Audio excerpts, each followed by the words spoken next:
Praise the Lord, brothers and sisters. ದೇವರಿಗೆ ಸ್ತೋತ್ರ, ಪ್ರಿಯ ಸಹೋದರರೇ ಮತ್ತು ಸಹೋದರಿಯರೇ. That's a wonderful verse that we just read. ಬಹಳ ಅದ್ಭುತವಾದಂಥ ಒಂದು ವಚನವನ್ನ ನಾವು ಈಗ ತಾನೇ ಓದ್ಕೊಂಡ್ವಿ. But there's an if there, and whenever there's an if, it means that there's a condition. ಯಾವಾಗಲಾದರೂ ಪದ ಹೀಗಿರಲಾಗಿ ಅಥವಾ ಆದ ಕಾರಣ ಎಂಬುದಾಗಿ ಬಂತಪ್ಪ ಅಂದರೆ ಅಲ್ಲಿ ಒಂದು ಷರತ್ತು ಇದೆ ಎಂಬುದಾಗಿ ಅರ್ಥ. If the condition is not fulfilled, the promise is not fulfilled. ಷರತ್ತು ಪೂರೈಸಲ್ಪಟ್ಟಿಲ್ಲ ಅಂದರೆ ವಾಗ್ದಾನವು ಕೂಡ ಪೂರೈಸಲ್ಪಡುವುದಿಲ್ಲ. So what is the condition for the Lord to fight for us in every single situation? ಪ್ರತಿ ಒಂದು ಸನ್ನಿವೇಶಕ್ಕೂ ದೇವರು ನಮ್ಮ ಪರವಾಗಿ ಹೋರಾಡಬೇಕಂದ್ರೆ ಏನು ಷರತ್ತು ಹಾಗಾದ್ರೆ? When people come to fight with us, keep silent. ಜನರು ನಮ್ಮೊಟ್ಟಿಗೆ ಜಗಳ ಅಥವಾ ಹೋರಾಟ ಮಾಡಲು ಬಂದಾಗ ಏನ್ ಮಾಡ್ಬೇಕು? ನಾವು ಮೌನವಾಗಿರ್ಬೇಕು. I remember a man of God gave me that advice 60 years ago. I was 23 years old. 60 ವರ್ಷಗಳ ಹಿಂದೆ, ಅಂದರೆ ನನಗೆ 23ನೇ ವಯಸ್ಸಿರುವಾಗ ಒಬ್ಬ ದೈವಿಕ ಮನುಷ್ಯರು ನನಗೆ ಸಲಹೆಯನ್ನು ಕೊಟ್ಟರು. And he gave me 3 bits of advice. One, never tell your earthly needs to any human being. ನನಗೆ 3 ಉಪಯುಕ್ತ ಸಲಹೆಗಳನ್ನ ನೀಡಿದರು. ಅದರಲ್ಲಿ ಮೊದಲನೇದಾದಪ್ಪ ಅಂದ್ರೆ ನಿನ್ನ ಇಹಲೋಕದ ಅಗತ್ಯತೆಗಳ ಕುರಿತಾಗಿ ಇನ್ನೊಬ್ಬರಿಗೆ ತಿಳಿಸಬೇಡ ಅಂತ. I followed it for 60 years. Never asked anybody for money. ನಾನು ಇದನ್ನ ಕಳೆದ 60 ವರ್ಷಗಳಿಂದ ಹಿಂಬಾಲಿಸಿದ್ದೀನಿ. ಯಾರ ಹತ್ರನೂ ಕೂಡ ಹಣವನ್ನ ಕೇಳಿಲ್ಲ ನಾನು. Second, he said, live very, very simply. ಎರಡನೆಯದಾಗಿ ಅವ್ರು ಹೇಳಿದ್ದೇನಪ್ಪ ಅಂದ್ರೆ ಬಹಳ ಸರಳವಾಗಿ ಜೀವನ ಮಾಡು ಅಂತ. Don't waste money on unnecessary luxuries. ಅನವಶ್ಯಕ ವಿಚಾರಗಳಿಗೆ ನಿನ್ನ ಹಣವನ್ನ ವ್ಯರ್ಥ ಮಾಡಬೇಡ ಎಂಬುದಾಗಿ ಹೇಳಿದರು. I followed that for 60 years.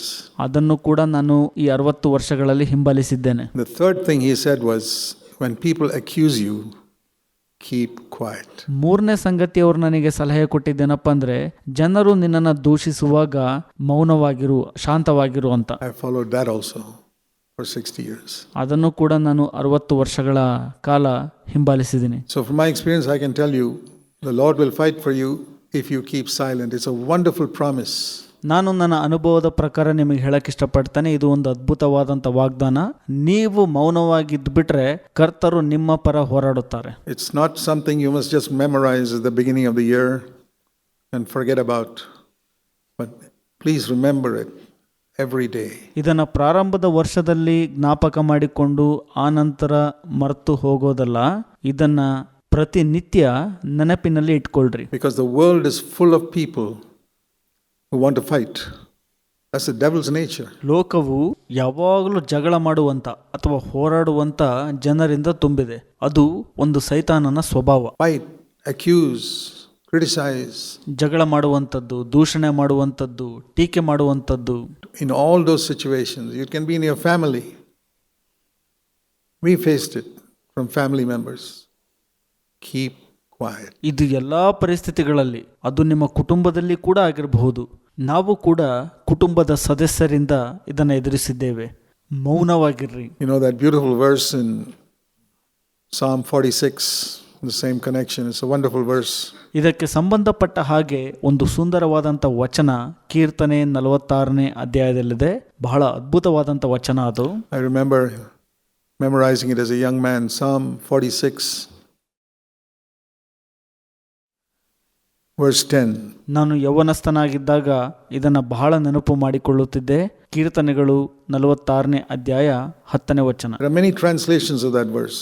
ಈ ವಚನದ ಅನೇಕ ಅನುವಾದಗಳಿವೆ. Here it says, cease striving and know that I am God. ಶಾಂತವಾಗಿರ್ರಿ, ನಾನೇ ದೇವರಾಗಿದ್ದೇನೆಂದು ತಿಳಿದುಕೊಳ್ಳಿರಿ ಎಂಬುದಾಗಿ ಇಲ್ಲಿ ಹೇಳುತ್ತೆ. And one translation it is, be still or be silent and know that I am God. ಇನ್ನೊಂದು ಅನುವಾದದಲ್ಲಿ ಈ ರೀತಿಯಾಗಿ ಹೇಳುತ್ತೆ, ದೃಢವಾಗಿರ್ರಿ, ಮೌನವಾಗಿರ್ರಿ, ನಾನೇ ದೇವರಾಗಿದ್ದೇನೆಂದು ತಿಳಿದುಕೊಳ್ಳಿರಿ ಎಂಬುದಾಗಿ.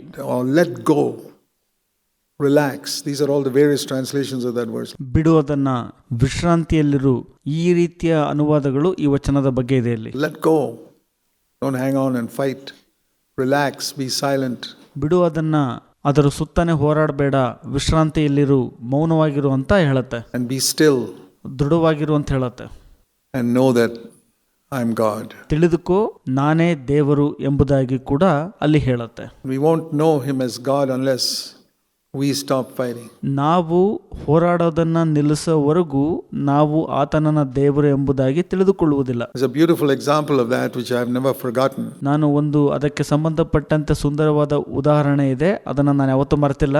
In 2 Chronicles in chapter 20. 2 ಪೂರ್ವಕಾಲ ವೃತ್ತಾಂತರ 20ನೇ ಅಧ್ಯಾಯದಲ್ಲಿ ಅದು ಇದೆ.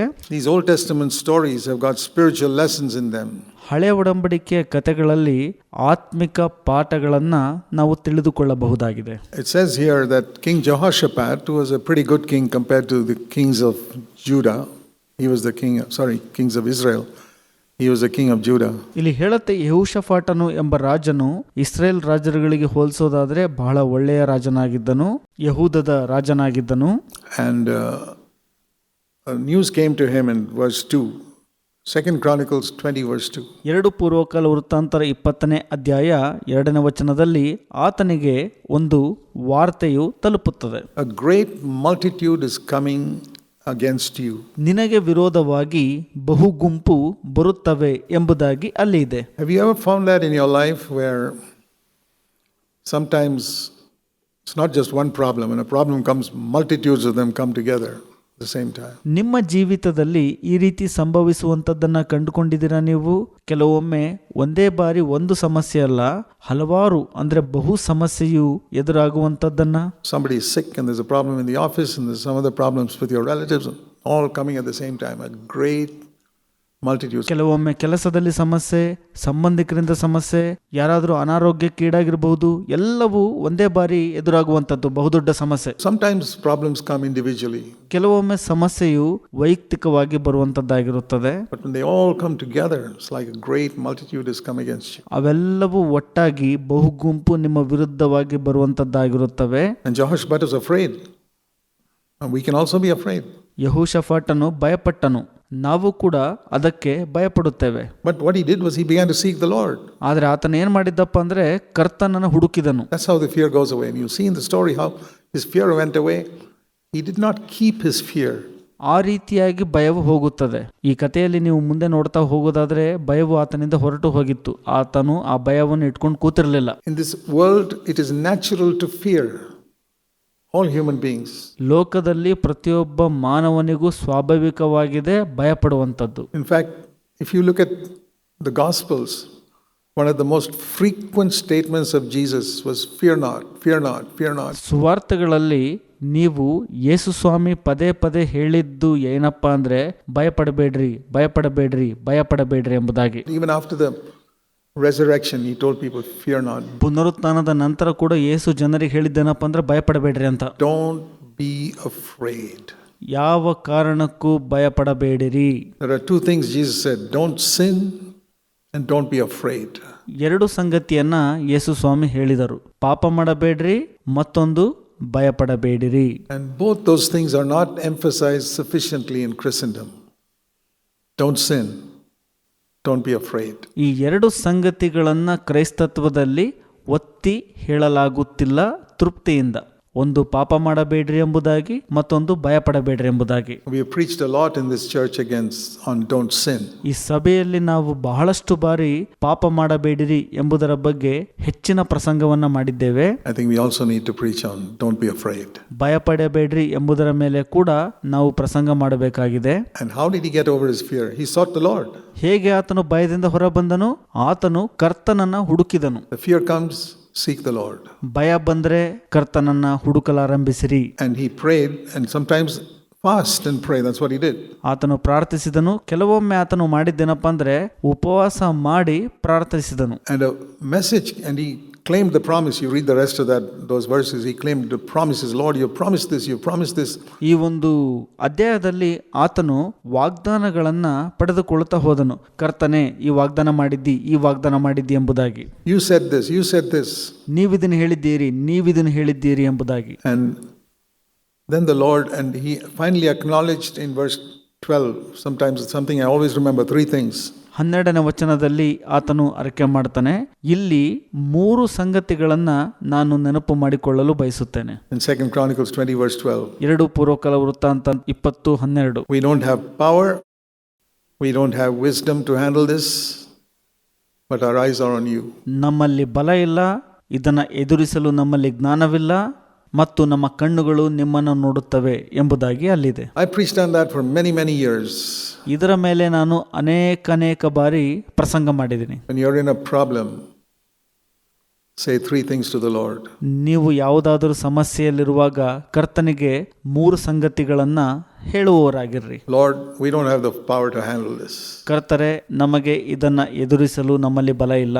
Second, we don't have the wisdom, we don't know what to do. ಎರಡನೇದಾಗಿ ಹೇಳ್ರಿ, ನಮ್ಮಲ್ಲಿ ಜ್ಞಾನವಿಲ್ಲ, ನಮಗೇನ್ ಮಾಡ್ಬೇಕು ಗೊತ್ತಿಲ್ಲ ಅಂತ. But third, don't forget the third one, but we are looking to you to see us through this situation. 3ನೇ ಸಂಗತಿ ಮರಿಬೇಡ್ರಿ, ಕರ್ತರೆ, ಈ ಸನ್ನಿವೇಶದ ಮುಖಾಂತರ ನಾವು ನಿಮ್ಮನ್ನ ನೋಡುತ್ತೇವೆ ಎಂಬುದಾಗಿ. I want to tell you, my brothers and sisters, I don't care what situation you are going to face in 2024 or until Jesus comes. ನಾನು ನಿಮಗೆ ಒಂದು ಹೇಳಕ್ಕೆ ಇಷ್ಟಪಡ್ತೀನಿ ಪ್ರಿಯ ಸಹೋದರ ಮತ್ತು ಸಹೋದರಿ, ನೀವು ಯಾವುದೇ ಪರಿಸ್ಥಿತಿಯನ್ನ ಈ ಒಂದು 2024ನೇ ಇಸವಿಯಲ್ಲಿ ಅಥವಾ ಯೇಸು ಸ್ವಾಮಿ ಬರೋದ್ರೊಳಗೆ ಎದುರಿಸಿದರೂ ಪರವಾಗಿಲ್ಲ. 2 Chronicles 20 has the answer. 2 ಪೂರ್ವಕಾಲ ವೃತ್ತಾಂತರ 20ನೇ ಅಧ್ಯಾಯ ಅದಕ್ಕೆ ಉತ್ತರವಾಗಿರುತ್ತದೆ. Turn to the Lord when you're afraid and say, we don't have the power. ನೀವು ಭಯ ಪಡುವಾಗ ಕರ್ತನ ಕಡೆಗೆ ತಿರ್ಕೊಂಡು ಹೇಳ್ರಿ, ಕರ್ತರೆ, ನಮಗೆ ಬಲ ಇಲ್ಲ ಅಂತ. We don't have the wisdom. ನಮಗೆ ಜ್ಞಾನ ಇಲ್ಲ ಕೂಡ ಅಂತ ಹೇಳ್ರಿ. Don't stop there, but our eyes are on you. We are trusting you. ಅಲ್ಲೇ ನಿಲ್ಬೇಡ್ರಿ, ನಮ್ಮ ಕಣ್ಣುಗಳು ನಿಮ್ಮ ಮೇಲಿದೆ, ನಾವು ನಿಮ್ಮಲ್ಲಿ ಭರವಸೆ ಇಡ್ತೇವೆ ಎಂಬುದಾಗಿ ಹೇಳ್ರಿ. And then the word of the Lord came through a prophet. ನಂತರ ಕರ್ತನ ವಾಕ್ಯವು ಪ್ರವಾದಿಯ ಮುಖಾಂತರ ಬರುತ್ತದೆ. In verse 15 and 16, go against them. 15 ಮತ್ತು 16ನೇ ವಚನ, ಅವರ ವಿರುದ್ಧವಾಗಿ ಹೋಗ್ರಿ ಎಂಬುದಾಗಿ ಬರುತ್ತಲ್ಲಿ. Verse 17, this is the great verse. 17ನೇ ವಚನ ಬಹಳ ಅದ್ಭುತವಾದಂಥ ವಚನ ಇದು. It applies to us too. You don't have to fight. ನಿಮಗೆ ಕೂಡ ಅನ್ವಯಿಸುತ್ತದಿದು, ನೀವು ಯುದ್ಧ ಮಾಡಲು ಅವಶ್ಯವಿಲ್ಲ. You stand still and see the deliverance the Lord will bring for you. ನೀವು ನೆಲೆಯಾಗಿ ನಿಂತುಕೊಂಡು ಕರ್ತನು ನಿಮಗೆ ಮಾಡುವ ರಕ್ಷಣೆಯನ್ನ ನೋಡಿರಿ ಎಂಬುದಾಗಿ ಅಲ್ಲಿ ಹೇಳುತ್ತೆ. Again, don't be afraid. Go out, the Lord is with you. ಮತ್ತೊಮ್ಮೆ ಅಲ್ಲಿ ಹೇಳತ್ ನೋಡ್ರಿ, ಹೆದರಬೇಡ್ರಿ, ನಾಳೆಯ ದಿವಸದವರೆಗೆ ಹೊರಟು ಹೋಗಿರಿ, ಕರ್ತನು ನಿಮ್ಮ ಸಂಗಡ ಇದ್ದಾನೆ ಅಂತ ಹೇಳುತ್ತೆ. These are verses you must remember in the Old Testament, some significant verses like ಹಳೆ ಒಡಂಬಡಿಕೆಯಲ್ಲಿ ಈ ರೀತಿಯ ವಚನಗಳನ್ನ ನೀವು ನೆನಪಿಡಬೇಕು. ಇವೆಲ್ಲ ಒಂದು ರೀತಿ ಗುರುತರವಾದಂತ ವಚನಗಳು. Those who honor me I will honor, 1 Samuel 2:30, and here 2 Chronicles 20:17. 1 ಸಮುವೇಲ 2:30, ನನ್ನನ್ನು ಸನ್ಮಾನಿಸುವವರನ್ನು ನಾನು ಸನ್ಮಾನಿಸುತ್ತೇನೆ. ಇಲ್ಲಿ 2 ಪೂರ್ವಕಾಲ ವೃತ್ತಾಂತರ 20ನೇ ಅಧ್ಯಾಯ 17ನೇ ವಚನ. You know, if you have the habit of underlining or coloring with red color or something, certain verses, here are some very important verses. ನಿಮಗೆ ಗೆರೆ ಎಳೆಯುವಂತ ಅಥವಾ ಗುರುತು ಮಾಡಿಕೊಳ್ಳುವಂತ ಆ ಒಂದು ಹವ್ಯಾಸ ಏನಾದರೂ ಇತ್ತು ಅಂದ್ರೆ ಇದೊಂದು ಬಹಳ ಪ್ರಮುಖವಾದಂತ ವಚನ, ಅದನ್ನ ಮಾಡಲು. I used to do that with my first Bible so that I could quickly look at some of these promises. ನನ್ನ ಮೊದಲ ಸತ್ಯವೇದದೊಟ್ಟಿಗೆ ನಾನು ಆ ರೀತಿಯಾಗಿ ಮಾಡ್ತಾ ಇದ್ದೆ.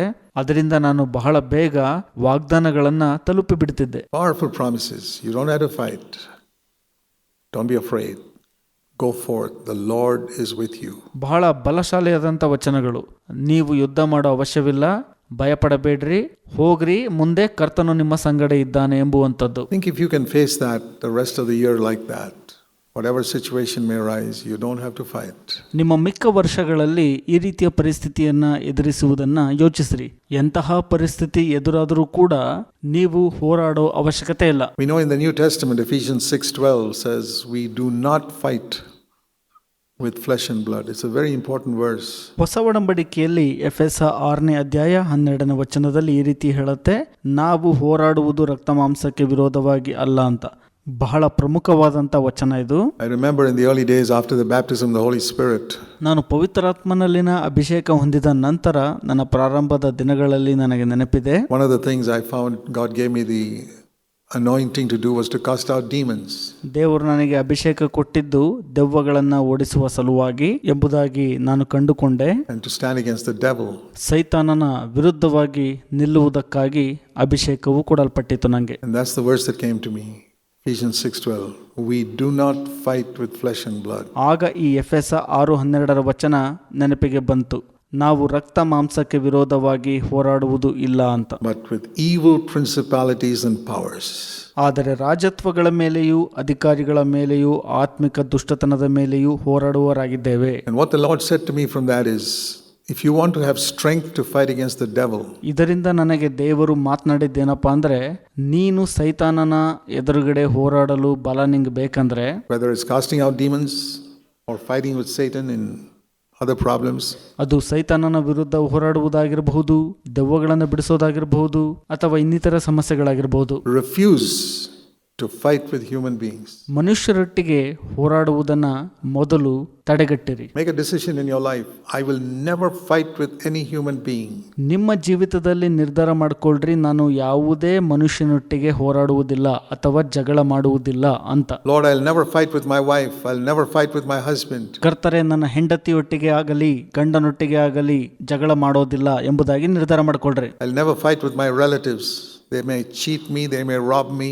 ನನ್ನ ಸಂಬಂಧಿಕರು ನನ್ನಿಂದ ಕದಿಬಹುದು, ಮೋಸ ಮಾಡಬಹುದು, ಆದರೆ ಅವರೊಟ್ಟಿಗೆ ಜಗಳ ಮಾಡೋದಿಲ್ಲ. They may hurt me, they may criticize me and speak evil at me and yell at me. I will not fight with anyone. ಅವರು ನನಗೆ ನೋವು ಮಾಡಬಹುದು, ನನ್ನ ಬಗ್ಗೆ ಕೆಟ್ಟದಾಗಿ ಮಾತನಾಡಬಹುದು, ನನ್ನ ಬಗ್ಗೆ ಟೀಕೆ ಮಾಡಬಹುದು ಮತ್ತು ನನ್ನ ಎಳೆದಾಡಬಹುದು, ಆದರೂ ಕೂಡ ನಾನು ಅವರೊಟ್ಟಿಗೆ ಹೋರಾಟ ಮಾಡುವುದಿಲ್ಲ. I will not fight with people in the office.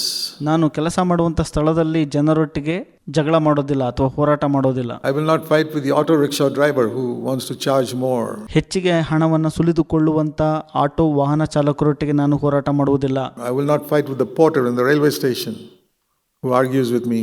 ನನ್ನೊಟ್ಟಿಗೆ ವಾಗ್ವಾದ ಮಾಡುವಂತ ರೈಲ್ವೆ ಸ್ಟೇಷನ್ ಅಲ್ಲಿನ ಪೋರ್ಟರ್ ಅವರೊಟ್ಟಿಗೂ ಕೂಡ ನಾನು ಜಗಳ ಮಾಡೋದಿಲ್ಲ. Or anybody in the world. I will not fight. ಈ ಲೋಕದಲ್ಲಿ ಯಾರೊಟ್ಟಿಗೂ ಕೂಡ ನಾನು ಹೋರಾಡುವುದಿಲ್ಲ ಅಥವಾ ಜಗಳ ಮಾಡುವುದಿಲ್ಲ. I will not raise my voice and yell at someone. ನಾನು ಇನ್ನೊಬ್ಬರನ್ನ ಎಳೆದಾಡಿ ಅವರ ಮೇಲೆ ಜೋರು ಧ್ವನಿ ಮಾಡುವುದಿಲ್ಲ.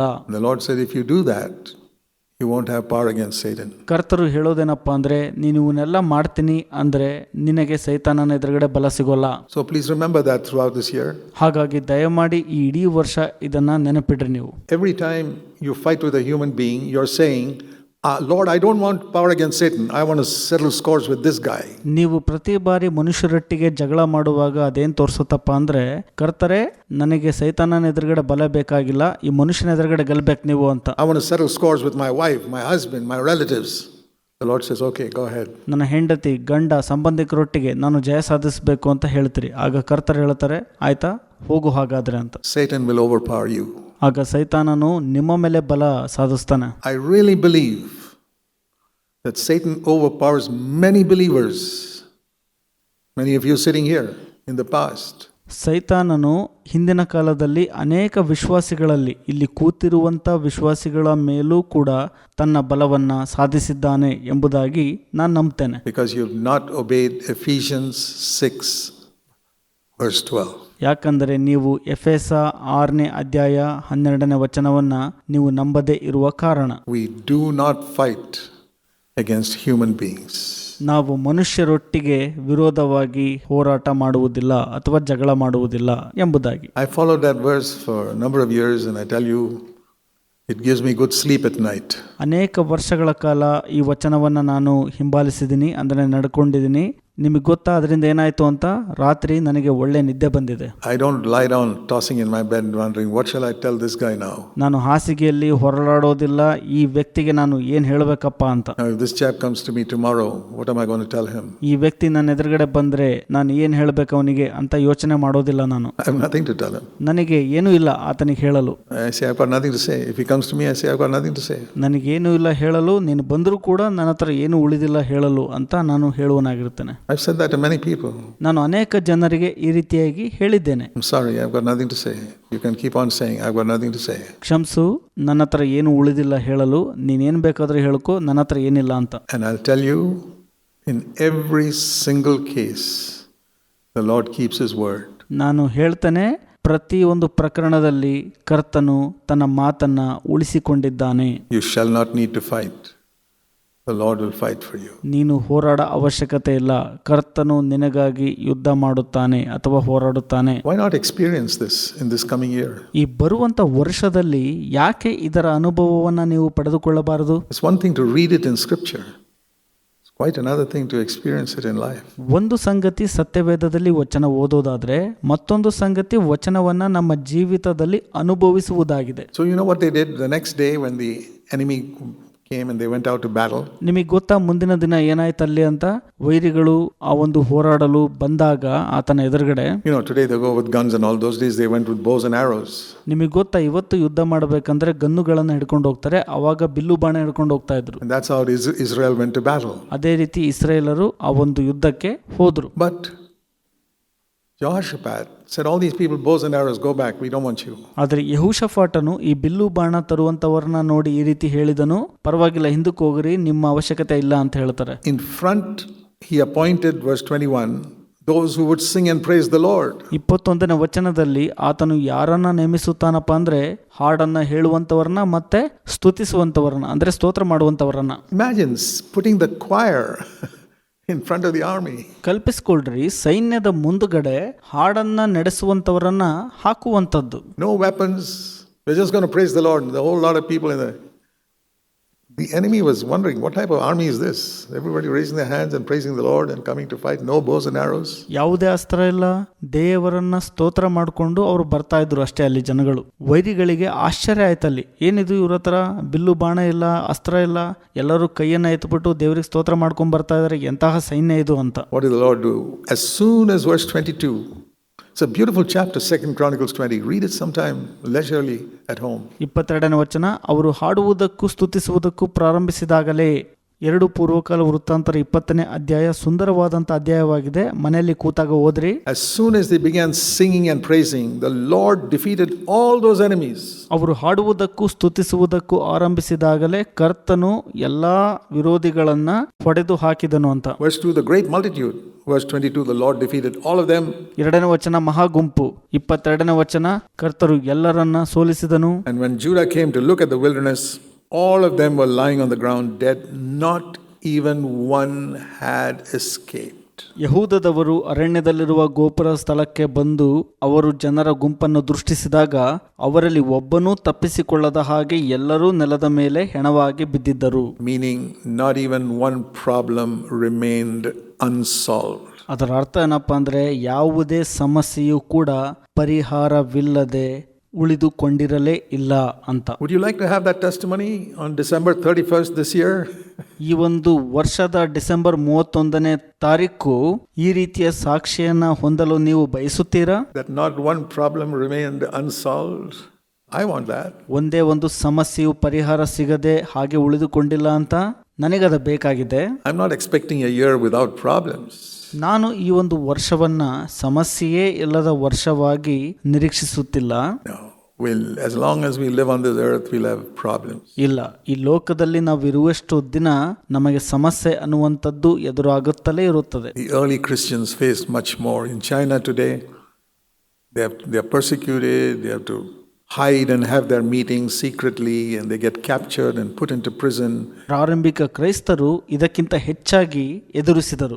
ಇಂದು ಚೀನಾದಲ್ಲಿ ಕ್ರೈಸ್ತರು ಹಿಂಸೆಗೆ ಒಳಗಾಗ್ತಾ ಇದ್ದಾರೆ, ರಹಸ್ಯವಾಗಿ ಕೂಟಗಳನ್ನ ಮಾಡ್ತಾ ಇದ್ದಾರೆ. ಅವರು ಒಂದು ವೇಳೆ ಸಿಗಾಕೊಂಡ್ರೆ ಸೆರೆಮನೆಗೆ ಒಯ್ಯಲ್ಪಡ್ತಾರೆ, ಹಿಂಸೆಗೆ ಒಳಗಾಗ್ತಾರೆ. ಈ ರೀತಿಯೆಲ್ಲ ಅನುಭವ ಇದೆ ಅಲ್ಲಿ. They are tortured. So many Christians are tortured. In the first 2-3 centuries, it was really bad. ಮೊದಲ 2-3 ಶತಮಾನದ ಕ್ರೈಸ್ತರು ಬಹಳಷ್ಟು ಹಿಂಸೆಯನ್ನು ಅನುಭವಿಸಿದ್ದಾರೆ.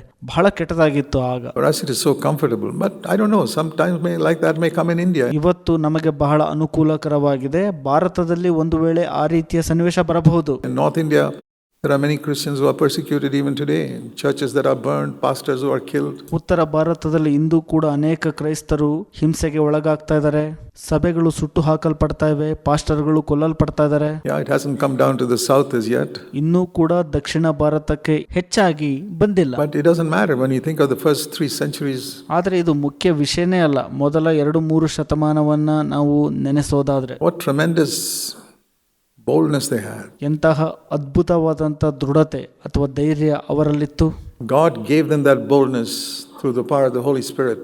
ದೇವರು ಪವಿತ್ರಾತ್ಮನ ಬಲದ ಮುಖಾಂತರ ಅವರಿಗೆ ದೃಢತೆಯನ್ನ ಅಥವಾ ಧೈರ್ಯವನ್ನ ಕೊಟ್ಟರು. That is why I have often said, dear brothers and sisters, seek to be filled with the Holy Spirit every day.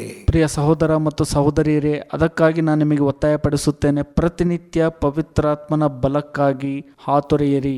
Seek for a mighty anointing of the Holy Spirit. Your own strength is not enough. ನಿಮ್ಮ ಸ್ವಂತ ಶಕ್ತಿ ಸಾಕಾಗೋದಿಲ್ಲ. ಪವಿತ್ರಾತ್ಮನ ಅದ್ಭುತ ಅಭಿಷೇಕಕ್ಕಾಗಿ ಕೇಳಿಕೊಳ್ಳಿರಿ ಮತ್ತು ಹುಡುಕಿರಿ. We want the power of the Holy Spirit to live the Christian life, not to preach.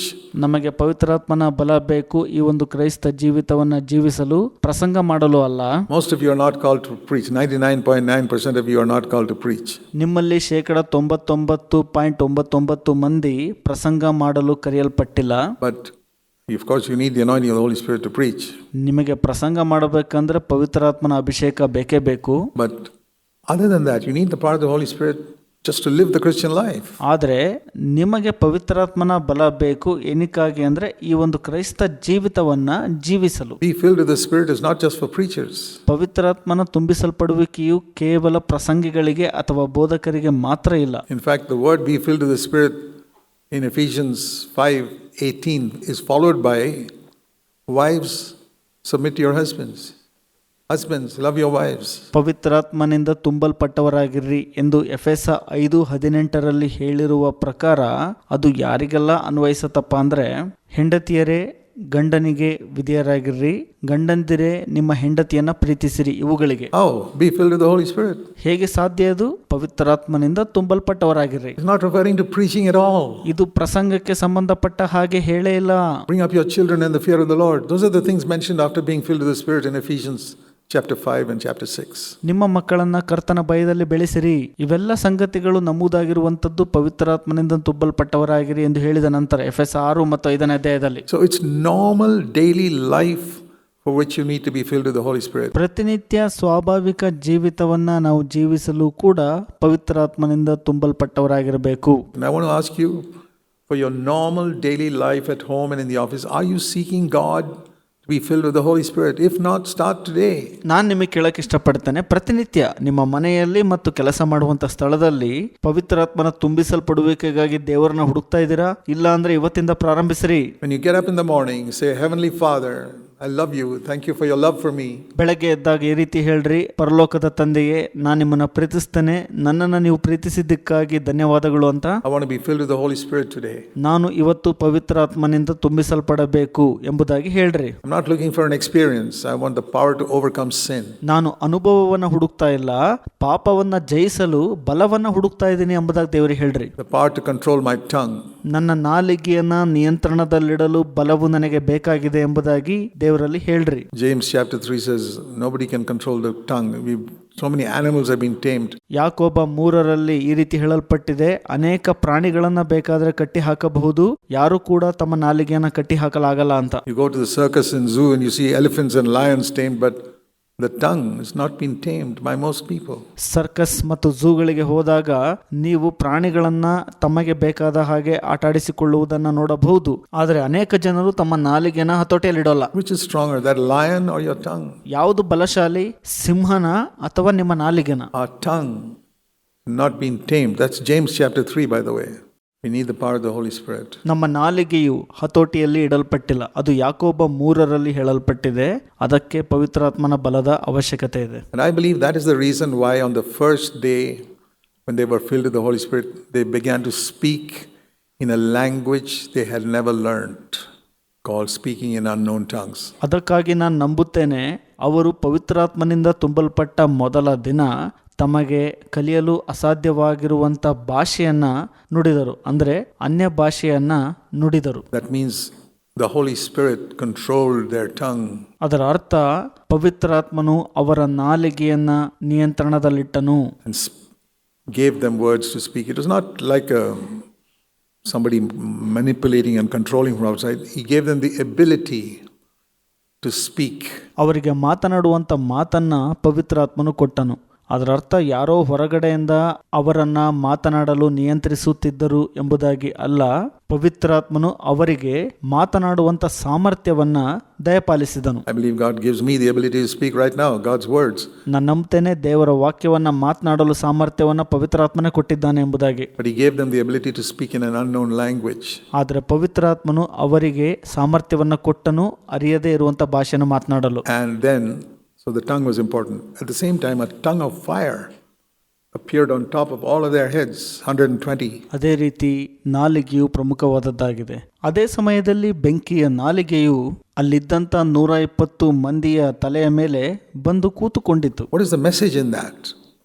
They're speaking in unknown tongues and a tongue of fire on top. ಅವರು ಅನ್ಯ ಭಾಷೆ ಮಾತನಾಡ್ತಾ ಇದ್ದಾರೆ, ಅವರ ಮೇಲೆ ಬೆಂಕಿಯ ನಾಲಿಗೆ ಬಂದು ಕೂತ್ಕೊಂಡಿದೆ.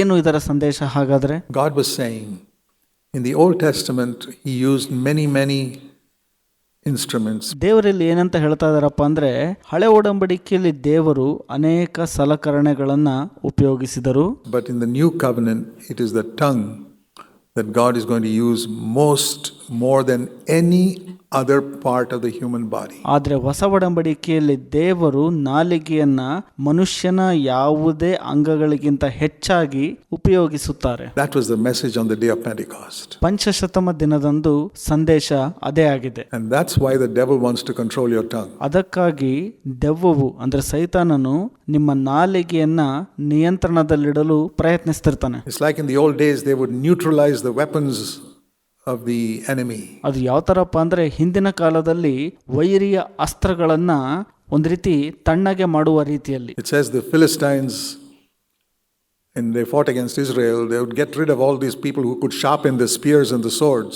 ಫಿಲಿಸ್ಟಿಯರು ಇಸ್ರಾಯೇಲರ ವಿರುದ್ಧ ಯುದ್ಧಕ್ಕೆ ಹೊರಟು ಬಂದಾಗ ಅವರು ಆಯುಧಗಳನ್ನ ಹದಗೊಳಿಸುವ ಕಮ್ಮಾರರು ಇಸ್ರಾಯೇಲರಿಗೆ ಸಿಗದಂತೆ ಅವರನ್ನ ಹೊಡೆದೋಡಿಸಿದರು. They got rid of them, so Israel was left with nobody to sharpen their spears and swords. That is a very strategic act that the Philistines did. ಅವರನ್ನು ಇಲ್ಲದಂತೆ ಮಾಡಿದ್ದರಿಂದ ಅವರ ಆಯುಧಗಳನ್ನು ಹರಿತಗೊಳಿಸುವವರು ಇರಲಿಲ್ಲ. ಇದು ಫಿಲಿಸ್ಟಿಯರ ಚತುರ ಕಾರ್ಯತಂತ್ರವಾಗಿತ್ತು. That's what the devil does. Neutralize these people's tongues so that their tongues can never be used for God. ಅದನ್ನೇ ಸೈತಾನನು ಮಾಡುವಂಥದ್ದು, ಜನರ ನಾಲಿಗೆಗಳನ್ನು ತಟಸ್ಥ ಮಾಡುವಂಥದ್ದು. ಇದರಿಂದಾಗಿ ಅವರ ನಾಲಿಗೆಗಳು ದೇವರಿಗೆ ಉಪಯೋಗವಾಗಬಾರದು ಎನ್ನುವುದು ಆತನ ಉದ್ದೇಶ. Make them tell lies. ಅವರನ್ನ ಸುಳ್ಳು ಹೇಳುವಂತೆ ಮಾಡುವಂಥದ್ದು. Make them fight with their wives and husbands and everybody in the office. Make them yell at people. ಹೆಂಡತಿಯೊಟ್ಟಿಗೆ, ಗಂಡನೊಟ್ಟಿಗೆ ಮತ್ತು ಕೆಲಸ ಮಾಡುವ ಸ್ಥಳದಲ್ಲಿ ಜನರೊಟ್ಟಿಗೆ ಜಗಳ ಮಾಡಿಸುವಂಥದ್ದು, ಅವರ ಮೇಲೆ ಎರಗುವಂಥದ್ದು. And that tongue will never be used by God. And that is the main instrument God wants to use. ಅವರ ನಾಲಿಗೆಗಳು ಎಂದಿಗೂ ದೇವರಿಂದ ಉಪಯೋಗಿಸಲ್ಪಡುವುದಿಲ್ಲ. ಇದನ್ನೇ ಮುಖ್ಯ ಅಸ್ತ್ರವನ್ನಾಗಿ ದೇವರು ಉಪಯೋಗಿಸಬೇಕು ಅಂತ ಬಯಸುತ್ತಾರೆ. That's the message on the day of Pentecost. Tongue of fire, speaking in tongues. ಪಂಚಶತಮ ದಿನದಂದು ಸಂದೇಶ ಇದೇ ಆಗಿದೆ. ಬೆಂಕಿಯ ನಾಲಿಗೆ, ಅನ್ಯ ಭಾಷೆ. Not the hand or the ear or eye. All that is useful, but the tongue. ಕೈ, ಕಾಲು, ಕಣ್ಣು ಅವ್ಯಾವೂ ಅಲ್ಲ, ಆದರೆ ನಾಲಿಗೆ. And so we see here they used their tongues to praise the Lord, and the Lord defeated their enemies. ಇಲ್ಲಿ ನಾವು ನೋಡ್ತೇವೆ, ಅವರು ತಮ್ಮ ನಾಲಿಗೆಯನ್ನ ದೇವರಿಗೆ ಸ್ತೋತ್ರ ಮಾಡೋದ್ರಲ್ಲಿ ಉಪಯೋಗಿಸಿದ್ರು, ಅದಕ್ಕಾಗಿ ದೇವರು ವೈರಿಗಳನ್ನ ಸೋಲಿಸಿದರು ಅಂತ. These things are written for our instruction. ಇವೆಲ್ಲವೂ ನಮ್ಮ ಒಳ್ಳೆಯದಕ್ಕಾಗಿ ಬರೆಯಲ್ಪಟ್ಟವುಗಳಾಗಿವೆ. I also want to turn you to a verse in the book of Micah. ಮೀಕಾದಲ್ಲಿರುವಂತ ಒಂದು ವಚನವನ್ನ ನೀವು ನೋಡಬೇಕು ಅಂತ ಇಷ್ಟಪಡ್ತಾನೆ, ಅದಕ್ಕೆ ತಿರುಗಿಸ್ಕೊಳ್ರಿ. You know where Micah is? It's immediately Obadiah, Jonah. You know the story of Jonah. Immediately after that is Micah before Nahum. ಮೀಕನು ಬರೆದ ಪುಸ್ತಕ ಎಲ್ಲಿ ಬರುತ್ತೆ ಗೊತ್ತಾ ನಿಮಗೆ? ಒಬೋದ್ಯನು, ಯೋನನು ಬರೆದ ಪುಸ್ತಕದ ನಂತರದಲ್ಲಿ. ಯೋನನ ಕುರಿತಾಗಿ ನಿಮಗೆ ಗೊತ್ತಿದೆ ಅಂತ ಅಂದ್ಕೊಳ್ತೀನಿ. ಅದೇ ರೀತಿ ಮೀಕನು ಬರೆದ ಪುಸ್ತಕವು ನಹುಮನು ಬರೆದ ಪುಸ್ತಕದ ಹಿಂದೆ ಬರುವಂತದ್ದಾಗಿದೆ. Micah chapter 6. ಮೀಕಾ 6ನೇ ಅಧ್ಯಾಯ. Like I've often said, please read these small, what are called minor prophets. ಈ ಒಂದು ಸಣ್ಣ ಪ್ರವಾದಿಗಳ ಬಗ್ಗೆ ನೀವು ಓದ್ರಿ ಅಂತ ನಾನು ಆಗಲೇ ಹೇಳಿದ ಪ್ರಕಾರ ಮತ್ತೊಮ್ಮೆ ಹೇಳ್ತೇನೆ. Because you'll meet them in heaven. ಯಾಕೆಂದ್ರೆ ನೀವು ಅವರನ್ನ ಪರಲೋಕದಲ್ಲಿ ಭೇಟಿ ಆಗ್ತೀರಿ. They'll ask you, did you read my book? ಅವ್ರು ಕೇಳ್ತಾರೆ, ನನ್ನ ಪುಸ್ತಕವನ್ನ ನೀವು ಓದಿದ್ರ ಅಂತ. You'll say, yes brother. If you say no, you say, I wrote only 2 pages and you didn't have time to read it. ನೀವು ಹೇಳ್ತೀರಿ ಹೌದು ಸಹೋದರ ಅಂತ ಅಥವಾ ಇಲ್ಲ ಅಂತ. ಅವ್ರು ಹೇಳ್ತಾರೆ, ನಾನು ಬರೆದಿದ್ದೆ ಕೇವಲ 2 ಹಾಳೆ, ನೀವು ಅದನ್ನ ಓದ್ಲಿಕ್ಕೆ ಸಮಯ ತೆಗೆದುಕೊಳ್ಳಲಾಗ್ಲಿಲ್ವಾ ಅಂತ ಕೇಳ್ತಾರೆ. Obadiah wrote 1 page. Don't be ashamed when you meet him. ಒಬೋದ್ಯನು ಒಂದು ಹಾಳೆ ಮಾತ್ರ ಬರೆದನು, ಆತನನ್ನು ನೀವು ಭೇಟಿಯಾಗುವಾಗ ನಾಚಿಕೆ ಪಡದಿರಿ. Okay, Micah chapter 6, ಮೀಕ 6ನೇ ಅಧ್ಯಾಯ verse 8. 8ನೇ ವಚನ. This is one of the great verses in the Old Testament. ಹಳೆ ಒಡಂಬಡಿಕೆಯಲ್ಲಿರುವಂತ ಒಂದು ದೊಡ್ಡ ಅದ್ಭುತವಾದಂತ ವಚನ ಇದು. Just like 2 Chronicles 20, that verse I read in verse 12. 2 ಪೂರ್ವಕಾಲ ವೃತ್ತಾಂತರ 20ನೇ ಅಧ್ಯಾಯ 12ನೇ ವಚನ ಓದಿದ್ನಲ್ಲ ಆ ತರ. And what we read in Exodus about be still and the Lord will fight for you. ಮತ್ತು ವಿಮೋಚನ ಕಾಂಡದಲ್ಲಿ ಓದ್ಕೊಂಡಿವಿ ಅಲ್ವಾ, ಸುಮ್ಮನಿರು ಕರ್ತನು ನಿನಗಾಗಿ ಯುದ್ಧ ಮಾಡ್ತಾನೆ ಅಂತ ವಚನ ಇದೆಯಲ್ಲ, ಅದೇ ರೀತಿ ಈ ವಚನವೂ ಕೂಡ. And 1 Samuel, those who honor me I'll honor. These are some great verses you must remember. ಒಂದು ಸಮಯದಲ್ಲಿದೆಯಲ್ಲ, ನನ್ನನ್ನು ಸನ್ಮಾನಿಸುವವರನ್ನ ನಾನು ಸನ್ಮಾನಿಸುತ್ತೇನೆ ಅಂತ, ಇವೆಲ್ಲ ಅದ್ಭುತವಾದಂತ ವಚನಗಳು, ನೀವು ನೆನಪಿಟ್ಕೋಬೇಕು. If you can't easily find them, highlight them with some light red pencil or something. ನೀವು ಇದನ್ನ ಆರಾಮಾಗಿ ಕಂಡುಕೊಳ್ಳಿಕ್ಕೆ ಆಗ್ಲಿಲ್ಲ ಅಂದ್ರೆ ಅದನ್ನ ಯಾವುದಾದ್ರೂ ಬಣ್ಣದಿಂದ ಗುರುತು ಮಾಡಿ ಇಟ್ಟುಕೊಳ್ಳ್ರಿ. So that you can easily find them when you open your Bible. ಆಗ ನೀವು ನಿಮ್ಮ ಸತ್ಯವೇದವನ್ನ ತೆರೆದಾಗ ಅದನ್ನ ಸುಲಭವಾಗಿ ಕಂಡುಹಿಡ್ಕೋಬಹುದು. Especially the promises. Very, very important. ವಿಶೇಷವಾಗಿ ವಾಗ್ದಾನಗಳು ಬಹಳ ಪ್ರಮುಖವಾದದ್ದಾಗಿದೆ. So here's Micah 6:8, another great verse. ಇಲ್ಲಿ ಮೀಕಾ 6ನೇ ಅಧ್ಯಾಯ 8ನೇ ವಚನ, ಮತ್ತೊಂದು ಅದ್ಭುತವಾದಂತ ವಚನ. God has told you, O man, what is good. ಓ ಮನುಷ್ಯನೇ, ದೇವರು ನಿನಗೆ ಉತ್ತಮವಾದದ್ದನ್ನು ತಿಳಿಸಿದ್ದಾನೆ. He has told you what's good for you. ನಿನಗೆ ಉತ್ತಮವಾದದ್ದು ಯಾವುದಲ್ಲ ಅಂದ್ರೆ ಒಳ್ಳೇದ್ಯಾವುದಲ್ಲ ಅದನ್ನ ತಿಳಿಸಿದ್ದಾನೆ. What does the Lord want from you? ದೇವರಿಗೆ ನಿಮ್ಮಿಂದ ಏನ್ ಬೇಕಾಗಿದೆ? And this is true in the Old Testament and in the New Testament. ಇದು ಸತ್ಯ ಕೂಡ ಹಳೆ ಒಡಂಬಡಿಕೆಯಲ್ಲಿ ಮತ್ತು ಹೊಸ ಒಡಂಬಡಿಕೆಯಲ್ಲಿಯೂ ಕೂಡ. To do what is right, justice. ನ್ಯಾಯವನ್ನು ಅಂದರೆ ನೀತಿಯನ್ನ ಮಾಡುವುದು. To love kindness or mercy. ದಯೆ ಅಥವಾ ಕರುಣೆಯನ್ನ ಪ್ರೀತಿ ಮಾಡುವುದು. And to walk humbly with your God. ನಿನ್ನ ದೇವರ ಸಂಗಡ ದೀನತೆಯಿಂದ ಅಂದರೆ ವಿನಯವಾಗಿ ನಡೆದುಕೊಳ್ಳುವುದು. First of all, I want to think of these three things. ಮೊದಲನೆಯದಾಗಿ ನಾನು ಈ 3 ಸಂಗತಿಗಳ ಕುರಿತಾಗಿ ಯೋಚಿಸ್ತೀನಿ. To do justice, ನ್ಯಾಯವನ್ನ ಮಾಡುವುದು, to love kindness, ದಯೆ ಅಥವಾ ಕರುಣೆಯನ್ನ ಪ್ರೀತಿ ಮಾಡುವುದು, and to walk humbly with your God. ನಿನ್ನ ದೇವರ ಸಂಗಡ ದೀನತೆಯಿಂದ ಅಂದ್ರೆ ವಿನಯವಾಗಿ ನಡೆದುಕೊಳ್ಳುವುದು. Can you remember those three things? ಈ 3 ಸಂಗತಿಗಳನ್ನ ನೆನಪಿಡ್ತೀರಾ ನೀವು? Micah 6 verse 8. ಮೀಕಾ 6ನೇ ಅಧ್ಯಾಯ 8ನೇ ವಚನ. He has told you, O mortal human being. ಆತನು ನಿನಗೆ ಹೇಳಿದ್ದಾನೆ, ಓ ಮಾರಣಾಂತಿಕ ಮಾನವನೇ. You who will die so soon. You man. ನೀನು ಬೇಗ ಮರಣ ಹೊಂದುತ್ತಿ, ಓ ಮನುಷ್ಯನೇ. If you want eternal values, ನಿನಗೆ ನಿತ್ಯತ್ವದ ಮೌಲ್ಯಗಳು ಬೇಕೆಂದಲ್ಲಿ concentrate on this. First of all, do justice means ಇದ್ರ ಕಡೆ ಗಮನ ಹರಿಸ್ರಿ.